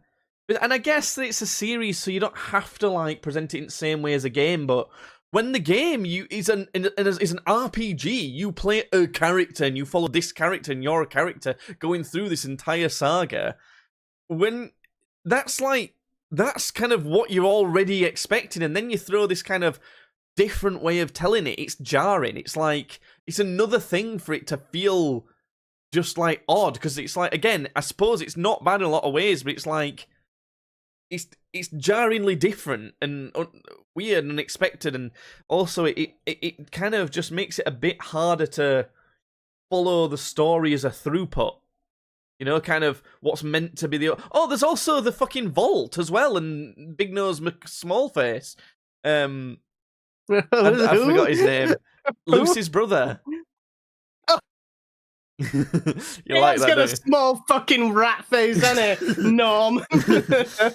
So, and a really cool character and great actor, by the way. I think he did a really good job of that. That was surprising, wasn't it? Because I feel like you sort of see him and you go, "Oh, he's the annoying, weedy little nerdy brother," and then you're like, "Oh, actually, he's got a lot going for him." The reason why it was surprising is he's on the Disney Channel or something. Like when he was a kid, he was like,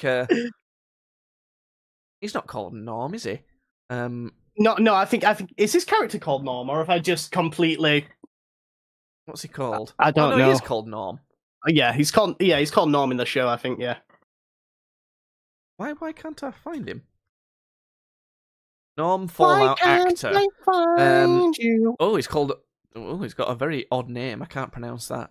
Moises Arias. Moist Critical. Hannah Montana. He was on. Was it? Yeah, it was Rico. I think he was on Hannah Montana. He was on He was in Nacho Libre as well. I think he must have played a kid in that too. Was he saying his name was Rico? It was Rico in Hannah Montana, I think. Yeah. In Nacho Libre, he was Juan Pablo. So yeah, because he was in like Hannah Montana and Nacho Libre, it was a bit surprising that he was like such a good actor as well. I don't think this is racist. It might be racist. He looks like he's gotten less Mexican as he's aged up. He was born in New York City, to be fair, but I'm assuming that he with a name like that and a complexion like that, I'm assuming that he probably comes from Mexican descent. But like, I don't know, I'm like looking at a picture of him when he was like maybe in his teens. Yeah, he was like in his teens, and he looks like he should be. Like, I don't know, he looks like he should be in a bar in Mexico somewhere, and then I'm seeing him in the Fallout show, and he looks like the whitest fucking cornbread, like, American ever. What happened? I don't know, man. The Michael Jackson him a little. Yeah, I was gonna say that as well, but... But yeah, so I don't like it. I'm not a fan of when they do that. It don't completely ruin a show for me, but... Yeah. It puts a little ding on it, you know? It's like a chip to the paintwork for me. So Fallout, it's good. Yeah, but it's no better. And it'll probably get better as it goes on as well. Overrated, though. Yeah, I feel like a lot of people went a bit fucking crazy for it, didn't they? Well, Rotten Tomatoes, 93 from critics, 90 from audience. What are you doing? IMDb, 84. It's not What are you that doing? good. No, get it in like the 80s or something. That feels like a Rotten Tomato score that seems appropriate for it, like 80s something. Well, I would say that the appropriate would be like mid to low 70s, like we've rated it. The average for us is 74. The average overall is 83. So, it's overrated. Anyway, I've got some more movies and TV featured. You rated Artemis Fowl last time already. You give it 10 out of 100. Fucking. What I will say is, that's not an unpopular opinion. Critics gave it 8 out of 100. Audiences, wow, they gave 20. it less than me. Yeah. IMDb gave it 43, but IMDb scores are weird. As in, like, 43 is a really shit score on IMDb, which is odd. Anyway, the show Dark. I told you I'd been watching that. That might be... I'd been watching that with Jasmine, and I gave up on it. It was too long and boring, and there were way too many people to follow, and the story darted about a lot on that one. That has that problem that I was on about with Fallout way more. I got so annoyed and bored at it that I gave it 25 out of 100. It were really just starting to piss me off by the end of it. Yeah. This might be the most overrated thing on the entire spreadsheet. Because Rotten Tomatoes, critics, 95. Audience, 94. IMDb, 87. I don't know what the fuck people see in this show that's slow. It looks like just moody and it's boring. It's just boring. It's like, how do you turn a show that's about time travel and murder mystery into the most slow, boring shit? It's like, honestly, your premise is already setting you up to have a really good time, and you fucked it. Honestly, it pissed me off. Must be most overrated thing we've got. Seize Them. You seen this movie advertised? I've not. Well, I've seen it advertised. Yeah. Most of the time when I see Simon Pegg or Nick Frost in something, I think I'm gonna give that a go. Yeah. It's not good. I know. I just had one look at that and I thought that looked fucking terrible. So no. I thought it were going to be bad. It's one of these that feels like, when Channel 4 does a film, like a comedy film. It felt like it were going to be one of them, and those are either like really boring and rubbish and not funny at all, or they're actually quite a fun time. Or they're like cult classics. Yeah, sometimes. Well, In-Betweeners movies, for example. But it was 31 out of 100. It weren't like, it's hard to say that it was that bad in a lot of ways. It felt like cramming a lot of like UK comedians in it, and somehow getting no jokes out of it. Or the ones they got were like nose snort at best. It was not good. Critics 56, IMDb 50. I couldn't finish it. Speaking of couldn't finish it, The Fall Guy, starring Ryan Gosling. Yeah, okay, I think I've seen this advertised. Yeah, is he like a stunt double? He's a stunt guy. Yeah. It's like a rom-com, I think, actually, more than anything. And I just didn't give a shit. I don't know. At a certain point, I was like, basically, I got to the point where, like, so he's a stunt guy, right? Mm-hmm. He's flirting with this chick who's on set that he likes. They've got a romance going. Okay. He breaks his back. He's out of the industry for ages. Damn. Okay. He gets pulled back in, and she's directing the film, and they have like kind of lovers' quarrels a bit, and then I'm already bored. I'm like, it's like, I don't care anymore. Yeah. I find it hard to rate it that low because I don't think it technically did anything wrong. I just think I don't give a shit. So I give it 45 because it's probably some mums might like it. I don't know, Yeah, I feel like this just isn't our kind of movie that we'd watch. Like, but even so, like, the type of people whose top-rated film on this spreadsheet would be Mamma Mia. are the type of people that would like this. And I think that says a lot for what the actual score of it should be, because Mamma Mia shouldn't be that high.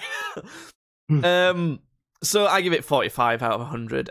Critics gave it 81, audiences give it 86, IMDb 70. If I'm gonna, it probably should be somewhere. I think a reasonable score for people who might like this would probably be somewhere in the mid-50s or 60s. I still think those scores are overrated. Anyway, have you ever seen Constantine? I'm a rapper. Thank you, Miss Dr. Clean. I don't know. You ever seen that shit? No, the movie or the series. There's a series? Yeah, I think there's a series. I think my nan watched it.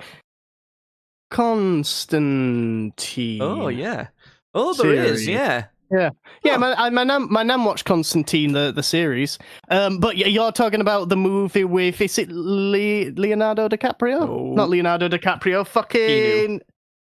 Oh, I forgot his name. How have I forgot his name? Keanu Reeves. I literally said it while you were trying to think. Did you? Yeah. Fucking hell, didn't even hear you. God. Yeah, I'm talking that. Yeah. Oh god, now I think I want to watch this series. How many? I've heard it. I think maybe only one. I think maybe only one season. I've heard that it's all right. I heard it's pretty good. Oh yeah. Yeah, I'm gonna watch that. Yeah, I just kind of figured, it's part of the Marvel universe, and I think, or is it DC? No, I think it's DC. I think Constantine's DC. I'm pretty sure. I could be wrong. Oh yeah, DC Comics. Okay. Yeah, DC. Yeah. Oh, Yeah. Okay, I'm not gonna watch it now. no, you fucking tricked yourself. You tricked yourself. I thought it was Marvel. Yeah, I'm gonna watch it. I thought it was Marvel, so I thought it was like an old Marvel movie that had kind of gone under the radar a bit. So I wanted to see if it were any good, because there is some older ones from that era that are kind of fun, like the Blade movies and like fucking, I forget which one I'm thinking of. Oh, there's one of the old Punisher movies that's all right actually as well, from like the late 80s. I didn't know there were a Punisher movie. Yeah, there's two. There's two. There's like a really old one that's that's bad. It's the 2004 Punisher is the one that's like, I actually quite liked it. It was not great, but it's definitely better than fucking Rotten Tomatoes thinks 29%. Fuck off. Punisher movie 1989. Wait, I think that stars Dolph Lundgren. That's right. Yeah, that one's bad. So yeah, I just figured it might be one of those. It's got Keanu in it, which is interesting. It was all right.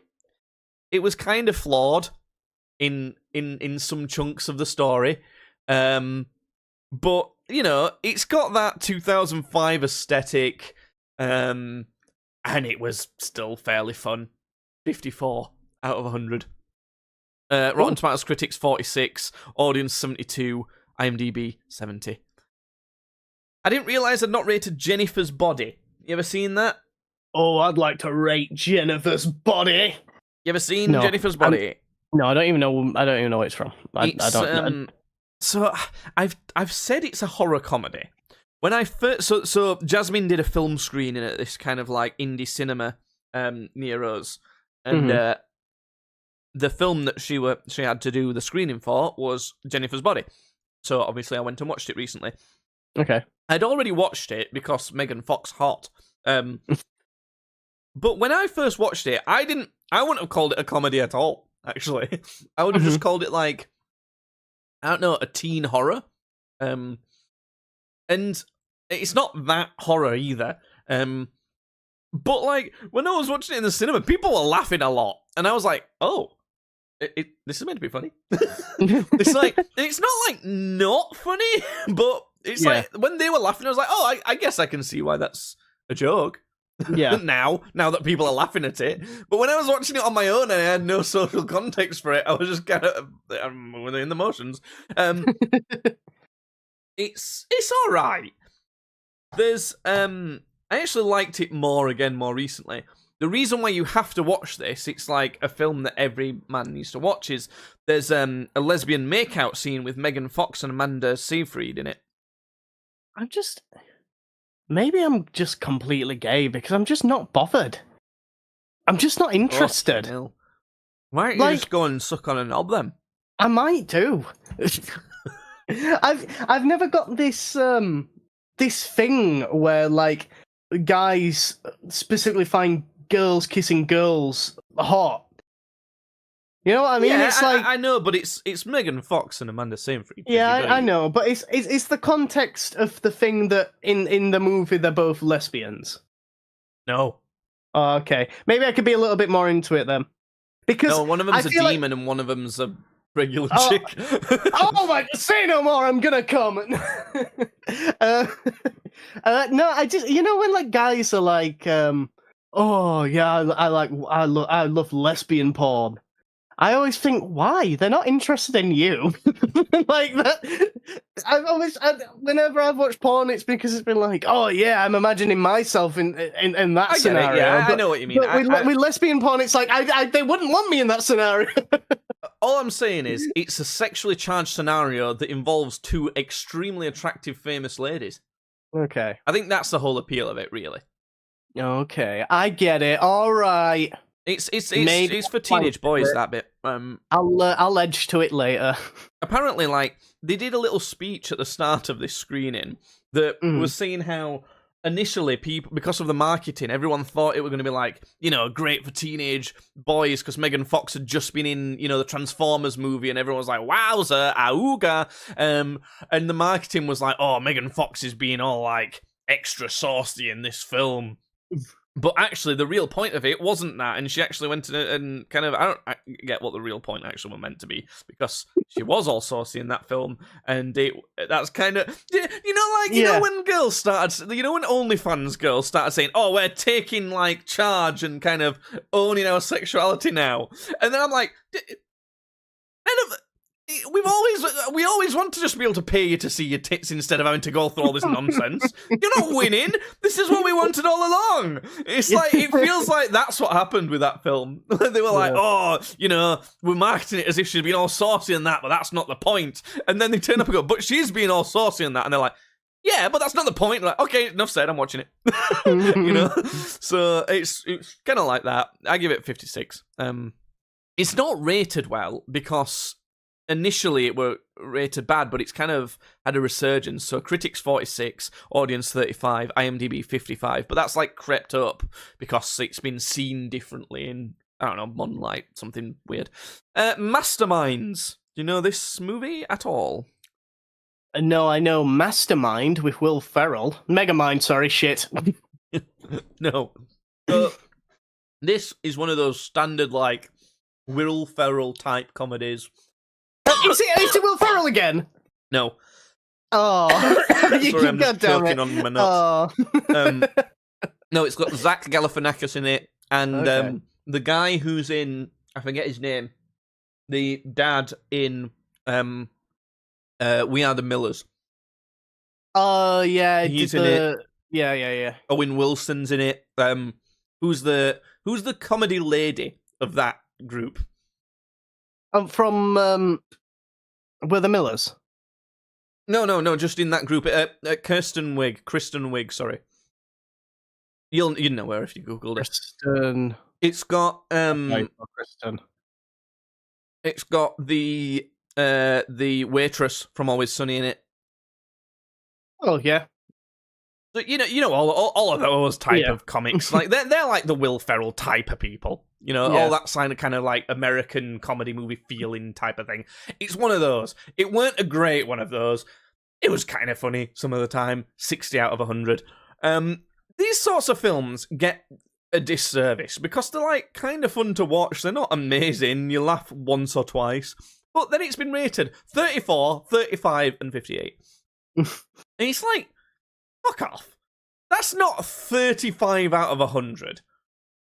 Why would you not recommend that to someone? It's like, it's just like reasonably enjoyable. I would recommend that to anyone to watch for just like a casually slightly funny movie that they might not want to pay massive amounts. They might like, if you were painting your models, but you just wanted something decent to watch, but you don't have to pay a lot of attention to it. Perfect. Watch that. It's great. Yeah. I rated the Sidemen's Inside Show 64 out of 100. I think that's surprisingly high for what you told me. Well, all the people on it annoyed me like to fuck, but that don't mean the show was bad. Like, the show itself was, like, pretty decent, actually. But I want different people on it, and I want them to act differently. There needs to be some tweaks, for sure. I must have already told you about the Mean Girls reboot that I watched a while ago. I finished watching Eric. Eric? You know this? No, I don't know this. It's like a mystery show starring Barbecue Coming a Snatch, and he plays like a dad, and he's got a son. His son goes missing. He is like the creator of this kind of like Sesame Street style show, but he's actually also a bit mental. And he starts seeing this puppet that his son designed as he's gone missing, and starts like going into drugs and drink and stuff while trying to find him. Oh, I think I've maybe heard of this. Also, there's this like weird other side story going on that's linked, but like it feels like it takes over the main story, which is why, although I really enjoyed it, it knocked it down a little bit, because it felt like what it was named after was not most of the show, but I didn't mind it because it was linked to it at least, and it was really interesting. I give it an 83 out of 100. It's worth a watch. I feel like it is the type of show that you and your grandparents might like to watch. They like to watch stuff that's a bit like titillating and ooh, what's gonna happen in next episode? Like, you like to watch stuff like that with them, don't you? Yeah. So it's pretty good. I liked it.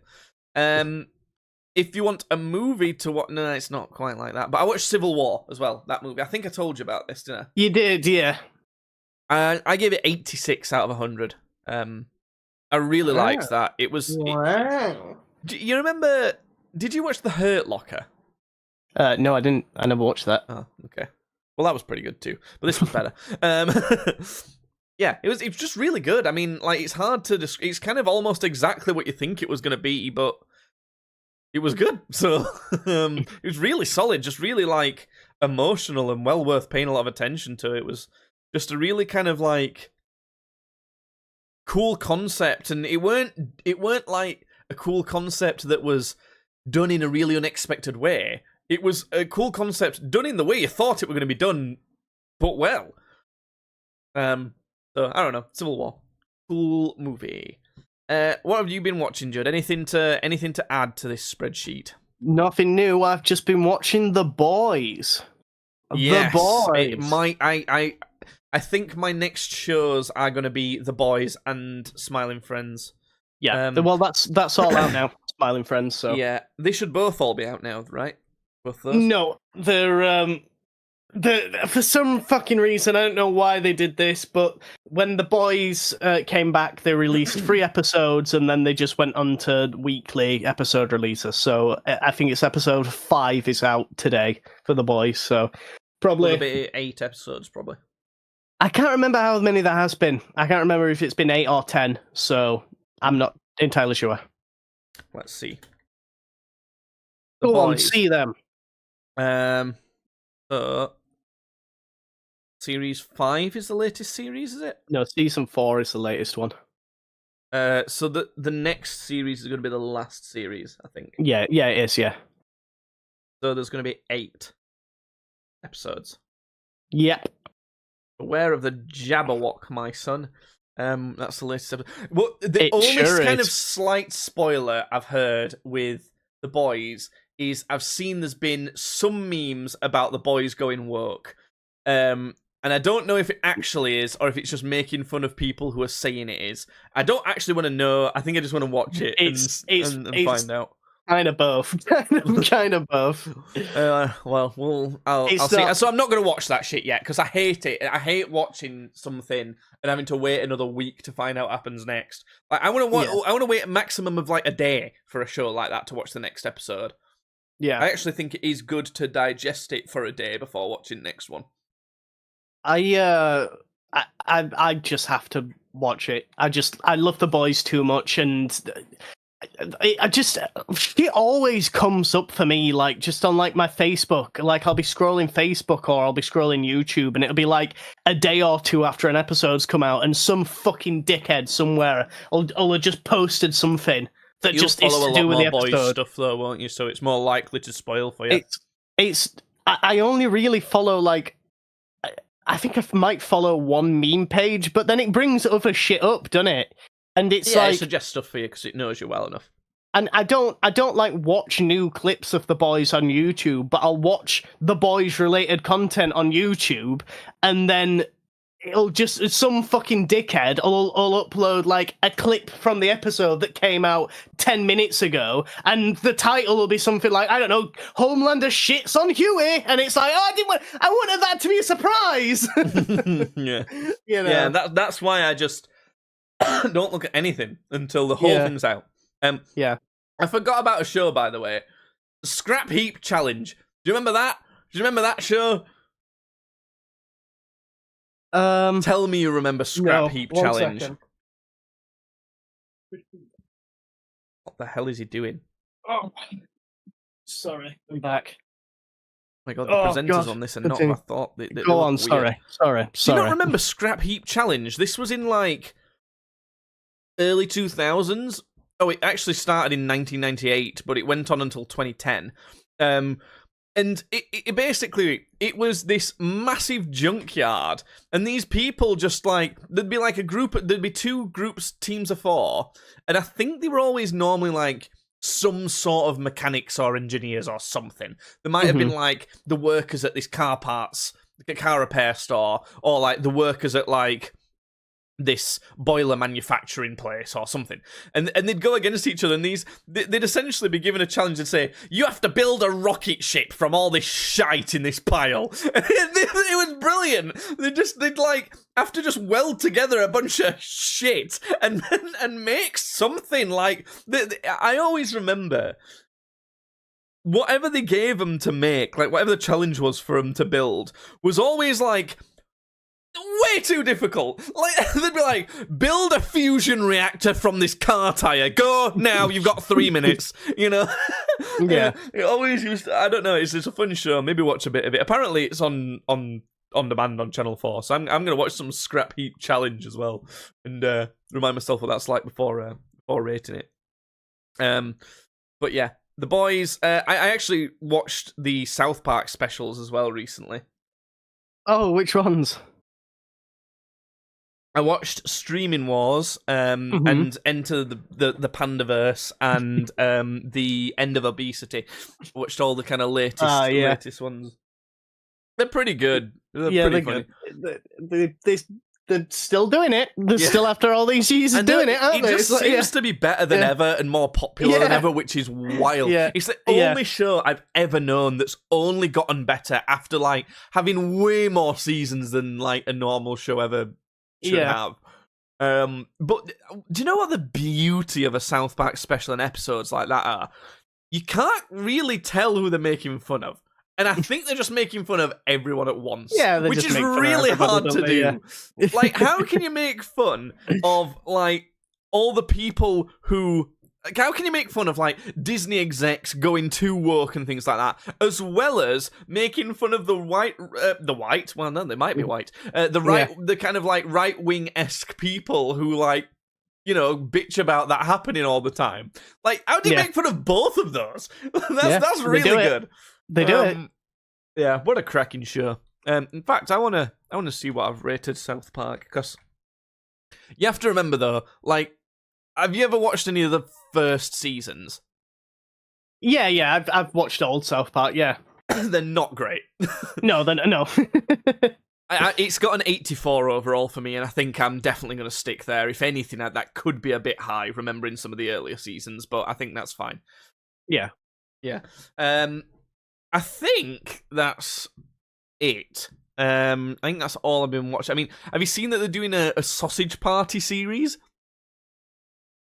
Oh, are they? I thought they were doing a second movie. Oh, it might be a second movie. I thought it was a series. What the fuck? No, it's is it a series? I thought they were doing a second movie. It's a mini-series. Okay, all right, yeah. Yeah, Foodtopia. Yeah. I don't know. It's like whenever when that came out, everyone was like, "Oh, this is gonna be ridiculous. It's gonna be so like extra." It was when Family Guy was people still thought Family Guy was good, you know, when that came out, and it really wasn't good when it came out, but people still kind of appreciated it. I think it was probably all 13-year-olds. Yeah. I don't know. I don't know how to feel about that, but I think I'll probably watch it. Do you know what I have started watching? And I've watched 3 episodes of it. Fortune Hotel.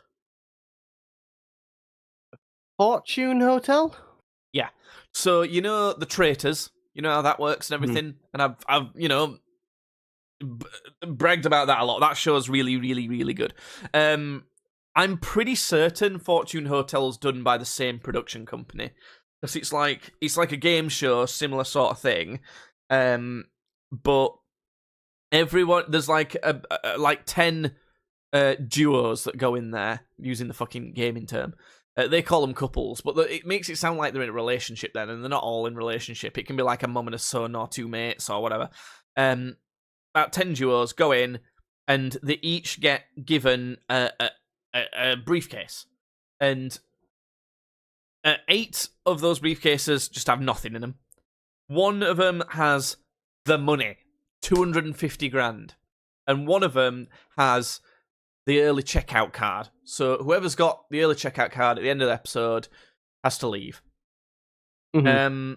So essentially what they do, there's opportunities to swap briefcases. Normally, that comes about from 1 or 2 of the challenges. I think it's 2 challenges an episode happen. And what? I don't... What's going on? Are you alright? I don't You think alright, you'll have bud? this same problem as me. But does it not Well. piss you off when people just like disturb your messenger for no fucking reason? No. I'm not. I don't think you have people that do that to you. To be fair, but I have too many people that I know. Like someone's just sent me a message, nothing to do with me at all, and like I don't know what the fuck I'm meant to respond to it. Anyway. It's giving me lung cancer. So there's opportunities to swap briefcases, and there's like other shenanigans going on as well. It's interesting. I'll kind of that's all. There's not really much else to say about it, because I've only seen a few episodes. But it's funny how serious people take these fucking game shows and that. It's like all it is a holiday in fucking Bahamas, and you might win some money. It's like I'd just be smiling the whole time. Like all these people are like, "Oh God, that was so so nerve wracking. I can't handle this." I'd be thinking, "The fuck are you on about? Just sip a cocktail and go to bed." Like what's the worst that's gonna happen? You've had a holiday. You know, I don't get it. They're all like stressing so hard, and like some of them will take it personally if they've, you know, been given this the boot. Basically, they have to go off the show. That you signed. That's part of the game show. What did you think was going to happen? That's actually the most likely scenario. Like you're not very likely to win this money. What was probably going to happen is you're going to be sent home at some point, and you know you've been given a bit of a holiday for free, for fuck's sake. And I don't know what's wrong with them. They just kick up a right fuss. It's weird. And the mental gymnastics that they all do to justify, I know that couple's got the money. They've got the money. I know they've got the money. And they've not. Because of course they've not. Because you can't fucking know. It's like, that's what the game is, you fucking idiot. It's like, it's so dumb when it comes to that, but I don't know. There's something fun about watching people on shows like that. That's good. You just like are not interested in stuff like that at all. No, I hate it. I hate stuff like that. Wow, that's that. I don't know. I guess I get it, but I find it a shame because it is fun to be into stuff like that. It's because I don't know. Even sometimes I can even get into a series of Love Island, but Yeah, maybe not. It's quite rare. Right. I think that's all the stuff that I've been watching or have watched. Is there any games? Any games you've been playing? Yeah, I've been playing Mortal Kombat. I've been playing Mortal Kombat 1. How is it? It's a 70, I guess. It's not really one I can sit and talk too much about. It feels good to punch people, and it does that good. So, it's a fighting 70. game. It's yeah. I've not even done the main story yet. I've not even done that yet. I've just been having lots of fun fighting people online. So. Oh yeah. See, I'm terrified of playing games like that online.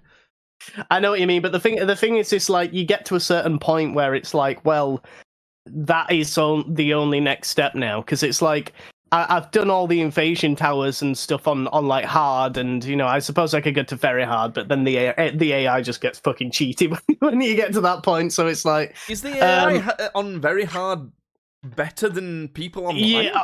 Oh yeah, definitely, yeah. Because the AI does some like frame perfect bullshit that it's like, and obviously there's people who will know how to do like frame perfect bullshit, but you're not always going to be up against them because it's pretty good balancing, it's pretty good matchmaking. So you usually are against somebody who's on like a similar to maybe a bit higher level. My problem with fighting people online is that I think I'm quite bad at fighting games. I think out of all the styles of games that they are, that's one of the ones that I'm naturally not good at. Like shooters, I'm pretty fucking good at shooters now, having played thousands and thousands of hours of Apex. Like strategy games, I'm okay at. It's not my main thing. And then stuff like MOBAs, I'm not great at just because I've not played a lot of them. But I think naturally I would be all right at them. Fighting games, I've played a decent amount of. I mean, we played quite a few of them as kids, and I just think I'm not good at them. It's like, would you say you're above average at all on fighting games, or no? I'd say I'm. If you compare me to the usual kind of person that plays a fighting game, then I'm pretty a bit shit. I'm probably a bit shit. But if you normally kick my ass on fighting games, unless it's Killick on Soul Calibur 2 and 3, and then I can hold my own.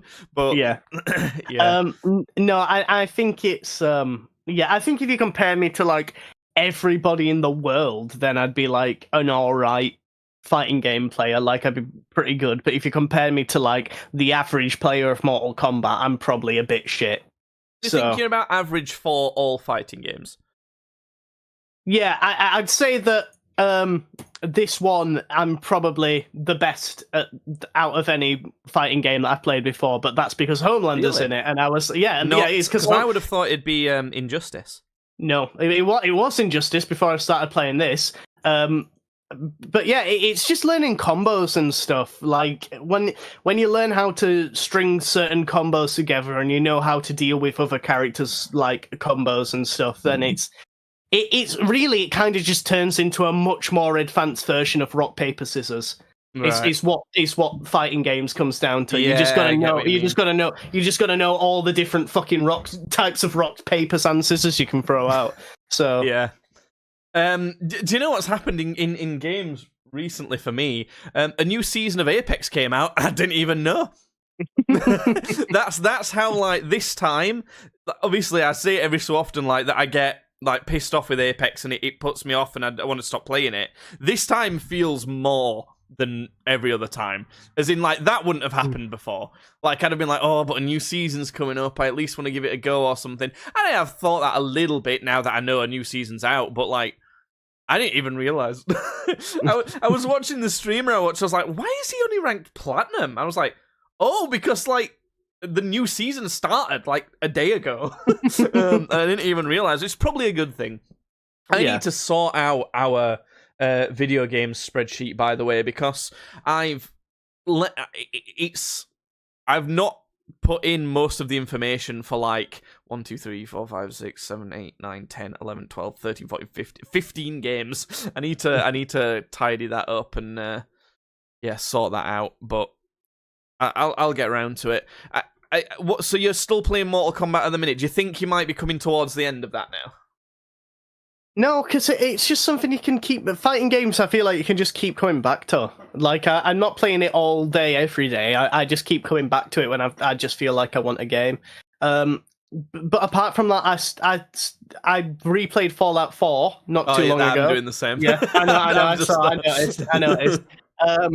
Is which I've already rated Fallout 4, so I can't say anything on that. And then I actually started playing Borderlands 3 again. So it was like, which Borderlands 3, I gotta say, it really holds up a lot more than I thought it would. Like, I played through Borderlands 2 again recently, and I'm having more fun playing through Borderlands 3. I guarantee you that's just because Borderlands 3 is still, like, more fresh. Like, the amount of played to death you've done with Borderlands 2, it's just going to be, like, a bit different, Borderlands 3, isn't it? Because it's objectively just a worse game, Borderlands 3. I also immediately found out, like, just some broken combo on Borderlands 3, so I ran through the whole thing. Do you know what I kind of like to do on games like that? And when I go back and replay them, and I'm doing this a bit with Fallout, I like to just make myself very overpowered using mods and just kind of breeze through it, just kind of enjoying being in the world relaxedly, and like maybe having a bit of a show on while I do it or something like that. Because at the minute I've got I can't in Fallout 4. I can't help on these RPG games that are like that not try and be Space Jack Sparrow. Like that's the one character I want to play as, and I've never found a game where it's been satisfying enough yet. And I started Fallout again. I had the character creation screen. I was like, right, what type of person do I want to roleplay in the Fallout universe? And obviously that'll kind of determine what type of look my character has.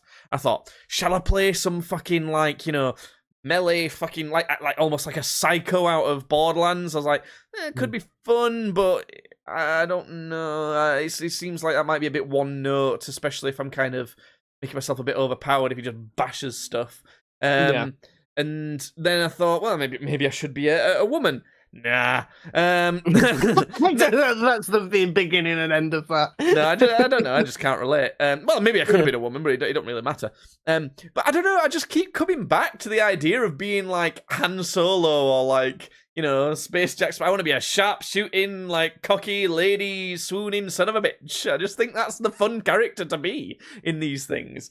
So I just like, whack my charisma on full, my pistol shooting on full, and stuff like lockpicking is good, sneak's good, bartering's decent, but then like computers is not so good. It's alright, but it's like a tiny. I put maybe 1 point into it, and stuff like that. I nearly always pick the sarcastic option. I've also done a bunch of really funny lines. There's some really funny lines in that game for the sarcastic option. There is, and I actually, contrary to most people, I like the voice acting in it. I think it's worth having. I prefer voice acting in Fallout games. I understand that for most people, it's probably best not to have it, to put themselves onto it, but. Yeah, I don't. For me, it's not so much that. It's just I feel like the writing for the character was better in some of the previous games. Yeah. But I wasn't upset that my guy talked. Having gone back and played New Vegas relatively recently as well, I do think that if someone's gonna play Fallout nowadays, Fallout 4 is definitely the right one to do. Yeah, if you've not grown up with like the older Fallouts, then you should probably play Fallout 4 because it's just so much more accessible. But and there's some things that are in New Vegas that's not in Fallout. Like, you can't knock people out in Fallout 4. You can in New Vegas with like I think you have to have boxing gloves on to do it, but like there's the specific like perks or items that you can do it with. But I know what you're talking about. It's kind of dumb because it's a good job saves work, because there was the mission where like you're in the bar in Diamond City and these like thugs are bullying this like nervous kid, and you're supposed to help him beat up the thugs to gain some confidence because the bartender's asked you to help the kid gain confidence. I ended up fucking beating the guys to death. Like, I couldn't help it. Like, you can't knock them out. I had to reload it and kind of just punch them a little bit and then just run around. It's like, so stuff like that. So like, it's not even like, there's some bits in New Vegas that's better than 4, but overall 4 is the one to go with now. I've done some mods. Do you want to know what mods I've done on Fallout 4? Go ahead. Let me load this up. Now I'm gonna hit you off the bat. Nude mod. Okay, right.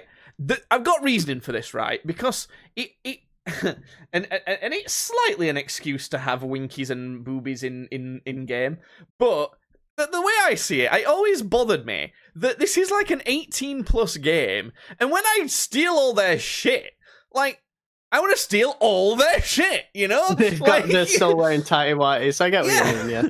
So I only wanted it for that. Like, I don't like take clothes off people and go hee hee hee hee and have a wank or something. It's like, do you know a time that it hit particularly hard? I was walking through part of Diamond City with following Dogmeat to find the detective. I know. No, not to find the detective, to follow. You're finding Kellogg. You're trying to find Kellogg. Yeah. And I heard like someone shouting for help. So I'm like, oh, I know what this is going to be. It's going to be a trap, but I'm going to do it anyway because that's like, you know, part of the role playing of it. And fucking spring the trap, kill the fuckers. I thought, oh, they might have some loot in the back of this place. They didn't. They had a pit full of bodies. Those bodies were all like dismembered and naked and stuff. And that were like more visceral and real as a result of having the nude mod on, rather than them like still wearing scraps of clothes and stuff like that. I might get a nude mod now. So honestly, it makes certain kind of elements where there's like freaky like people feel a bit more terrifying because they like take it the full way. So I've got enhanced blood textures just because that was an easy mod to add on. Improved map with visible roads. Slightly better map that looks quite cool. Killable children. This is an 18+ game. I should be able to kill anyone. I'm not planning on killing any children. My character wouldn't do that, to be fair. Yeah. Probably. Jake, let me tell you, I brought my mods list up for Fallout 4 because I thought it'd be funny to also tell you mine. The first one is killable children. You've got to have killable children. It's the first one. Now, I don't know if this is the case, but I'm suspicious that all this does is replace the children's models with the smallest available adult model. Maybe. I don't know, because I've also seen that that children will go for weapons and start attacking you because of this mod. So I feel like it's sort of just making them an adult. I don't know. It works. I can kill children. I think they're a bit bigger than they're meant to be. But I've not played Fallout 4 in so long that I don't really know what size these kids are meant to be. But the thing is, there's no like very small children running about anywywhere. Yeah. They're always like 14-ish. Minimum. Yeah, they're all like 13 or 14-year-old kids. Yeah, I'm a bit iffy with that mod still because I don't really like that. See-through scopes, really good mod. I almost can't believe I would have ever played this game without it. In fact, I probably just didn't use scoped weapons because it always does that like fade to black kind of thing when you scope in. This one, like, you can see all your surroundings and you just look through the scope. It's so much better. Cheat terminal, because I wanted to cheat and give myself like max special perks and stuff like that because I like to breeze through games like this when I've already played it. I know what happens. I don't want to have to, come across a really hard enemy and think, oh, for fuck's sake, I have to, like, painfully go through. I barely get any time to play games nowadays. I have to painfully go through this shit. I just want to kind of, like, casually breeze through, being like, oh, yeah, I remember this happened when I first played it. That's kind of, there's, like, some, like, mod menu stuff that lets the other mods work. The nude mods, high FPS physics fix. You have to have that for high FPS. It just does. You're capped at 60 FPS, otherwise it's just stupid. Address library? I don't know what that is. Oh, long loading times fix. Because there's a lot of loading times, which is ridiculous on this, and that's great. And then the last one that kind of affects the game is NPC accuracy revised. So what that does is it alters how good each faction is at shooting you.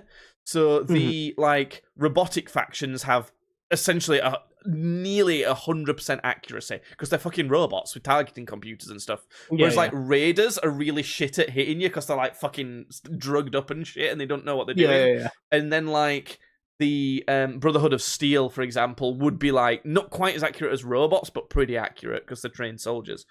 So that's pretty good.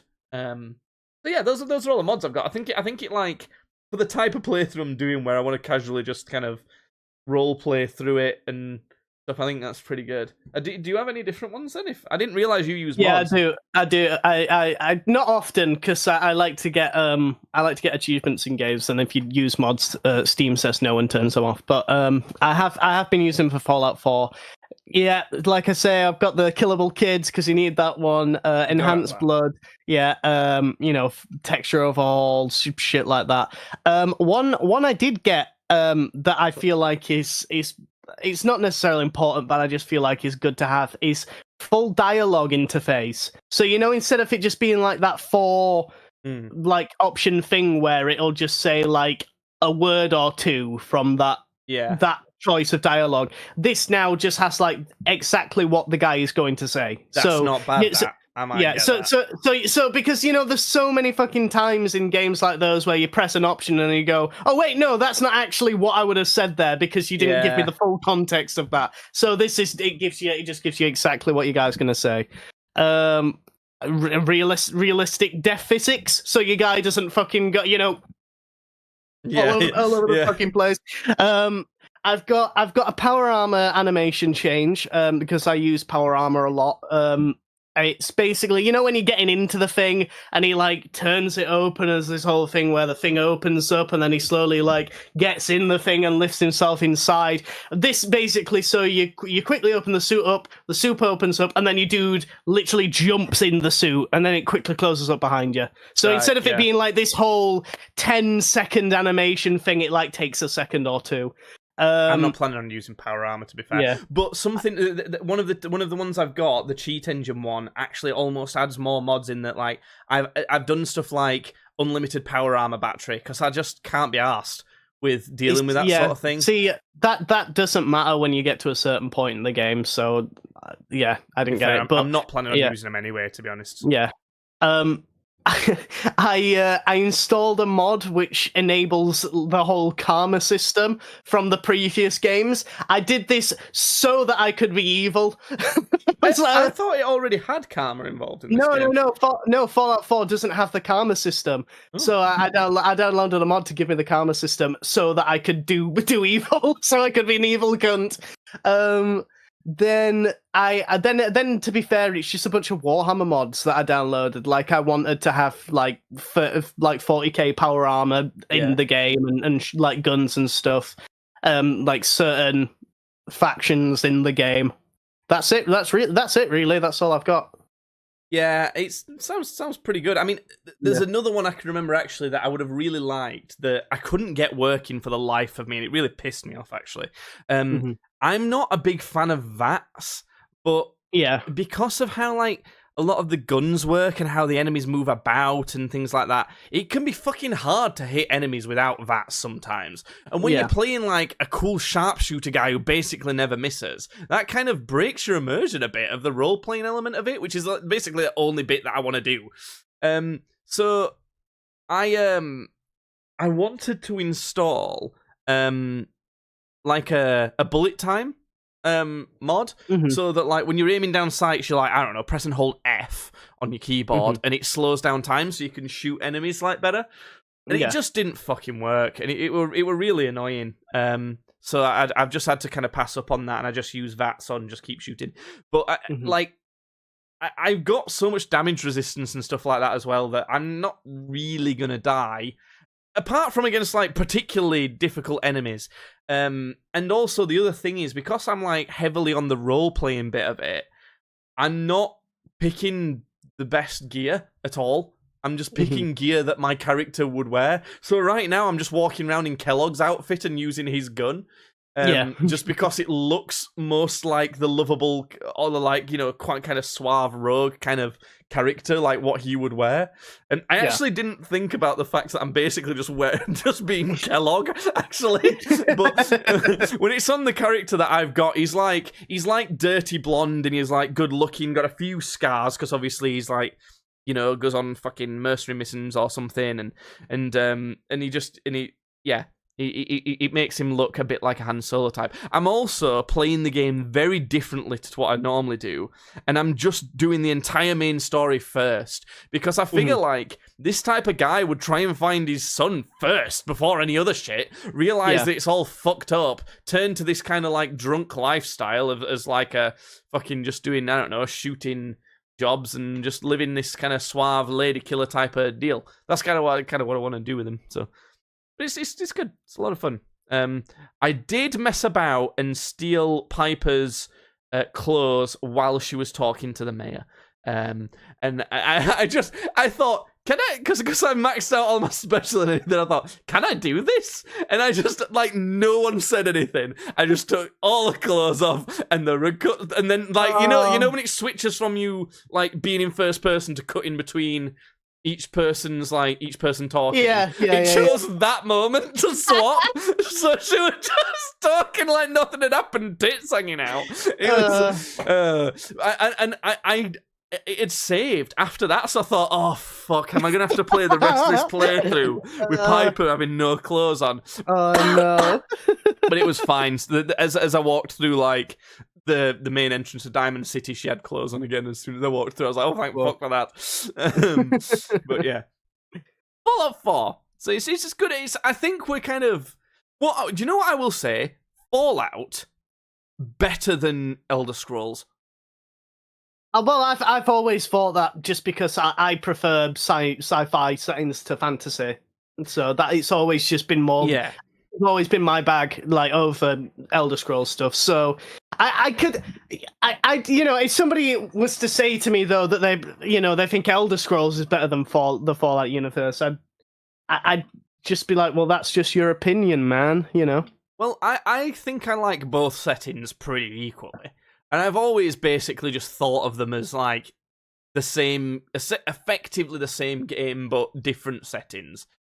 But I swear to God, Fallout is more stable than Elder Scrolls. There must be a slightly different team or something working on each one at Bethesda, because, fuck me, Fallout New Vegas works fine on my PC. Fallout 4 works fine. There's maybe some annoying bugs because it's still Bethesda, but, like, Skyrim doesn't work. Like, full stop. It literally doesn't work. Like, I can't progress in Skyrim because it doesn't work on my computer. So I don't know what the fuck is going on with it. Fallout's, like, even if you kind of forget about what the setting is and which you prefer and that sort of thing, just as, like, a game and the kind of systems that they decide to use in it, in terms of, like, leveling up and skill points and stuff, in terms of how stable it is and everything, Fallout's better than Elder Scrolls. Yeah. I think Fallout... I don't know, would you say that Fallout takes itself slightly less seriously than Skyrim? Yes. Yes, I'd definitely say that. I'd say it's more its aesthetic, innit? It's just a little bit lighthearted with it. It can be fucked up and, like, weird when it needs to be, but overall it's just got a little bit of lightheartedness in it. I feel like a lot of the lightheartedness comes from what the players impose on it, though. I feel like the players kind of, like, I don't know, have more fun with Fallout and kind of give it this kind of slightly silly persona. In the same, they almost kind of put a bit of Borderlands' actual feel and writing onto Fallout for me. Because when I'm playing through it now, it's actually, like, pretty serious. There's not anything that's, like, inbuilt to it that's particularly jokey or anything. Yeah. So, I don't know. I think maybe a lot of that's put on by the people, but it's still got it, I suppose. Well, speaking of Fallout, I think I'm going to go play it. I'm going to play as what did I call him? Flynn. I've called my guy Flynn. Nice. Great name for a lady killer shooter my guy. I'm gonna use Kellogg's revolver the entire time because it's like that's the type of if you're a guy who uses guns because they're like because in that universe he'd actually use some sort of gamma ray or some shit because that does a lot more damage or something. But he's like, where's the elegance in that? I want to look cool with my cool revolver. Pew! So, I'm going to use that the entire time. I've got the two guns I use is Kellogg's revolver and the Deliverer because sometimes he's sneaking and he wants a silencer. I'm going to romance all the women. I'm going to romance, if I can, I don't know how it works, I'm going to romance one guy because I feel like that type of character would accidentally have a gay night. I think who would it be? It'd probably be McCready that he bangs as well. Okay, I'll bear that in mind. Yeah, but do you know what I mean? I feel like he'd have a secret thing that he never talks about. I think it'd definitely be McCready that he bangs. Yeah. Okay. What type of character are you playing? Enclave deep state bastard. This is so typical of us. These are so the type of characters we both like. You either like to play a melee psycho bashes people's heads in, or some corpo cunt. Yeah, and I'm always Space Jack Sparrow. No, he's full corpo this time. I was like, I joined the Institute. I was like, I'm going to do all the bad... Because they had the karma system, so I was like, well, I'm just going to be as bad as I can possibly be then. Yeah, that sounds... I think I could totally keep Fallout 4 on the back burner and not uninstall it. Maybe play a couple other games and then come back to it again with... and like almost more heavily modded and add like that karma system. Maybe add some like, I don't know, extra side quest stuff. It'd be worth it. The fact that Fallout 4 is so stable is so good for mods because you try and put any mods on Skyrim and it shits itself. There's no point. I think you essentially have to have the Skyrim Special Edition for it to work, which is utter bollocks. But yeah. Oh my god! You click on the Fallout 4 like mods page. The first mod that comes up is Boone Island, Isles of New England. It's like they've added some islands with some more. It's essentially like a DLC mod. And the second thing, Wasteland Mommy Body. It's like turns all the women into like fucking big titty, big ass Pixar style fucking. Oh dear. Okay. Right. Yeah. You have fun with that. I'm gonna watch some boys. Not the boys, just some boys. Now, I'm going to Dr. Disrespect you. I'm going to cancel you from everything because you just said you're going to watch boys. That means you're actually going to go do that. That's fine, though, because I really am going to go do that. Wow. Yeah. Okay, anyway. That's what a sour note to end this on. Okay,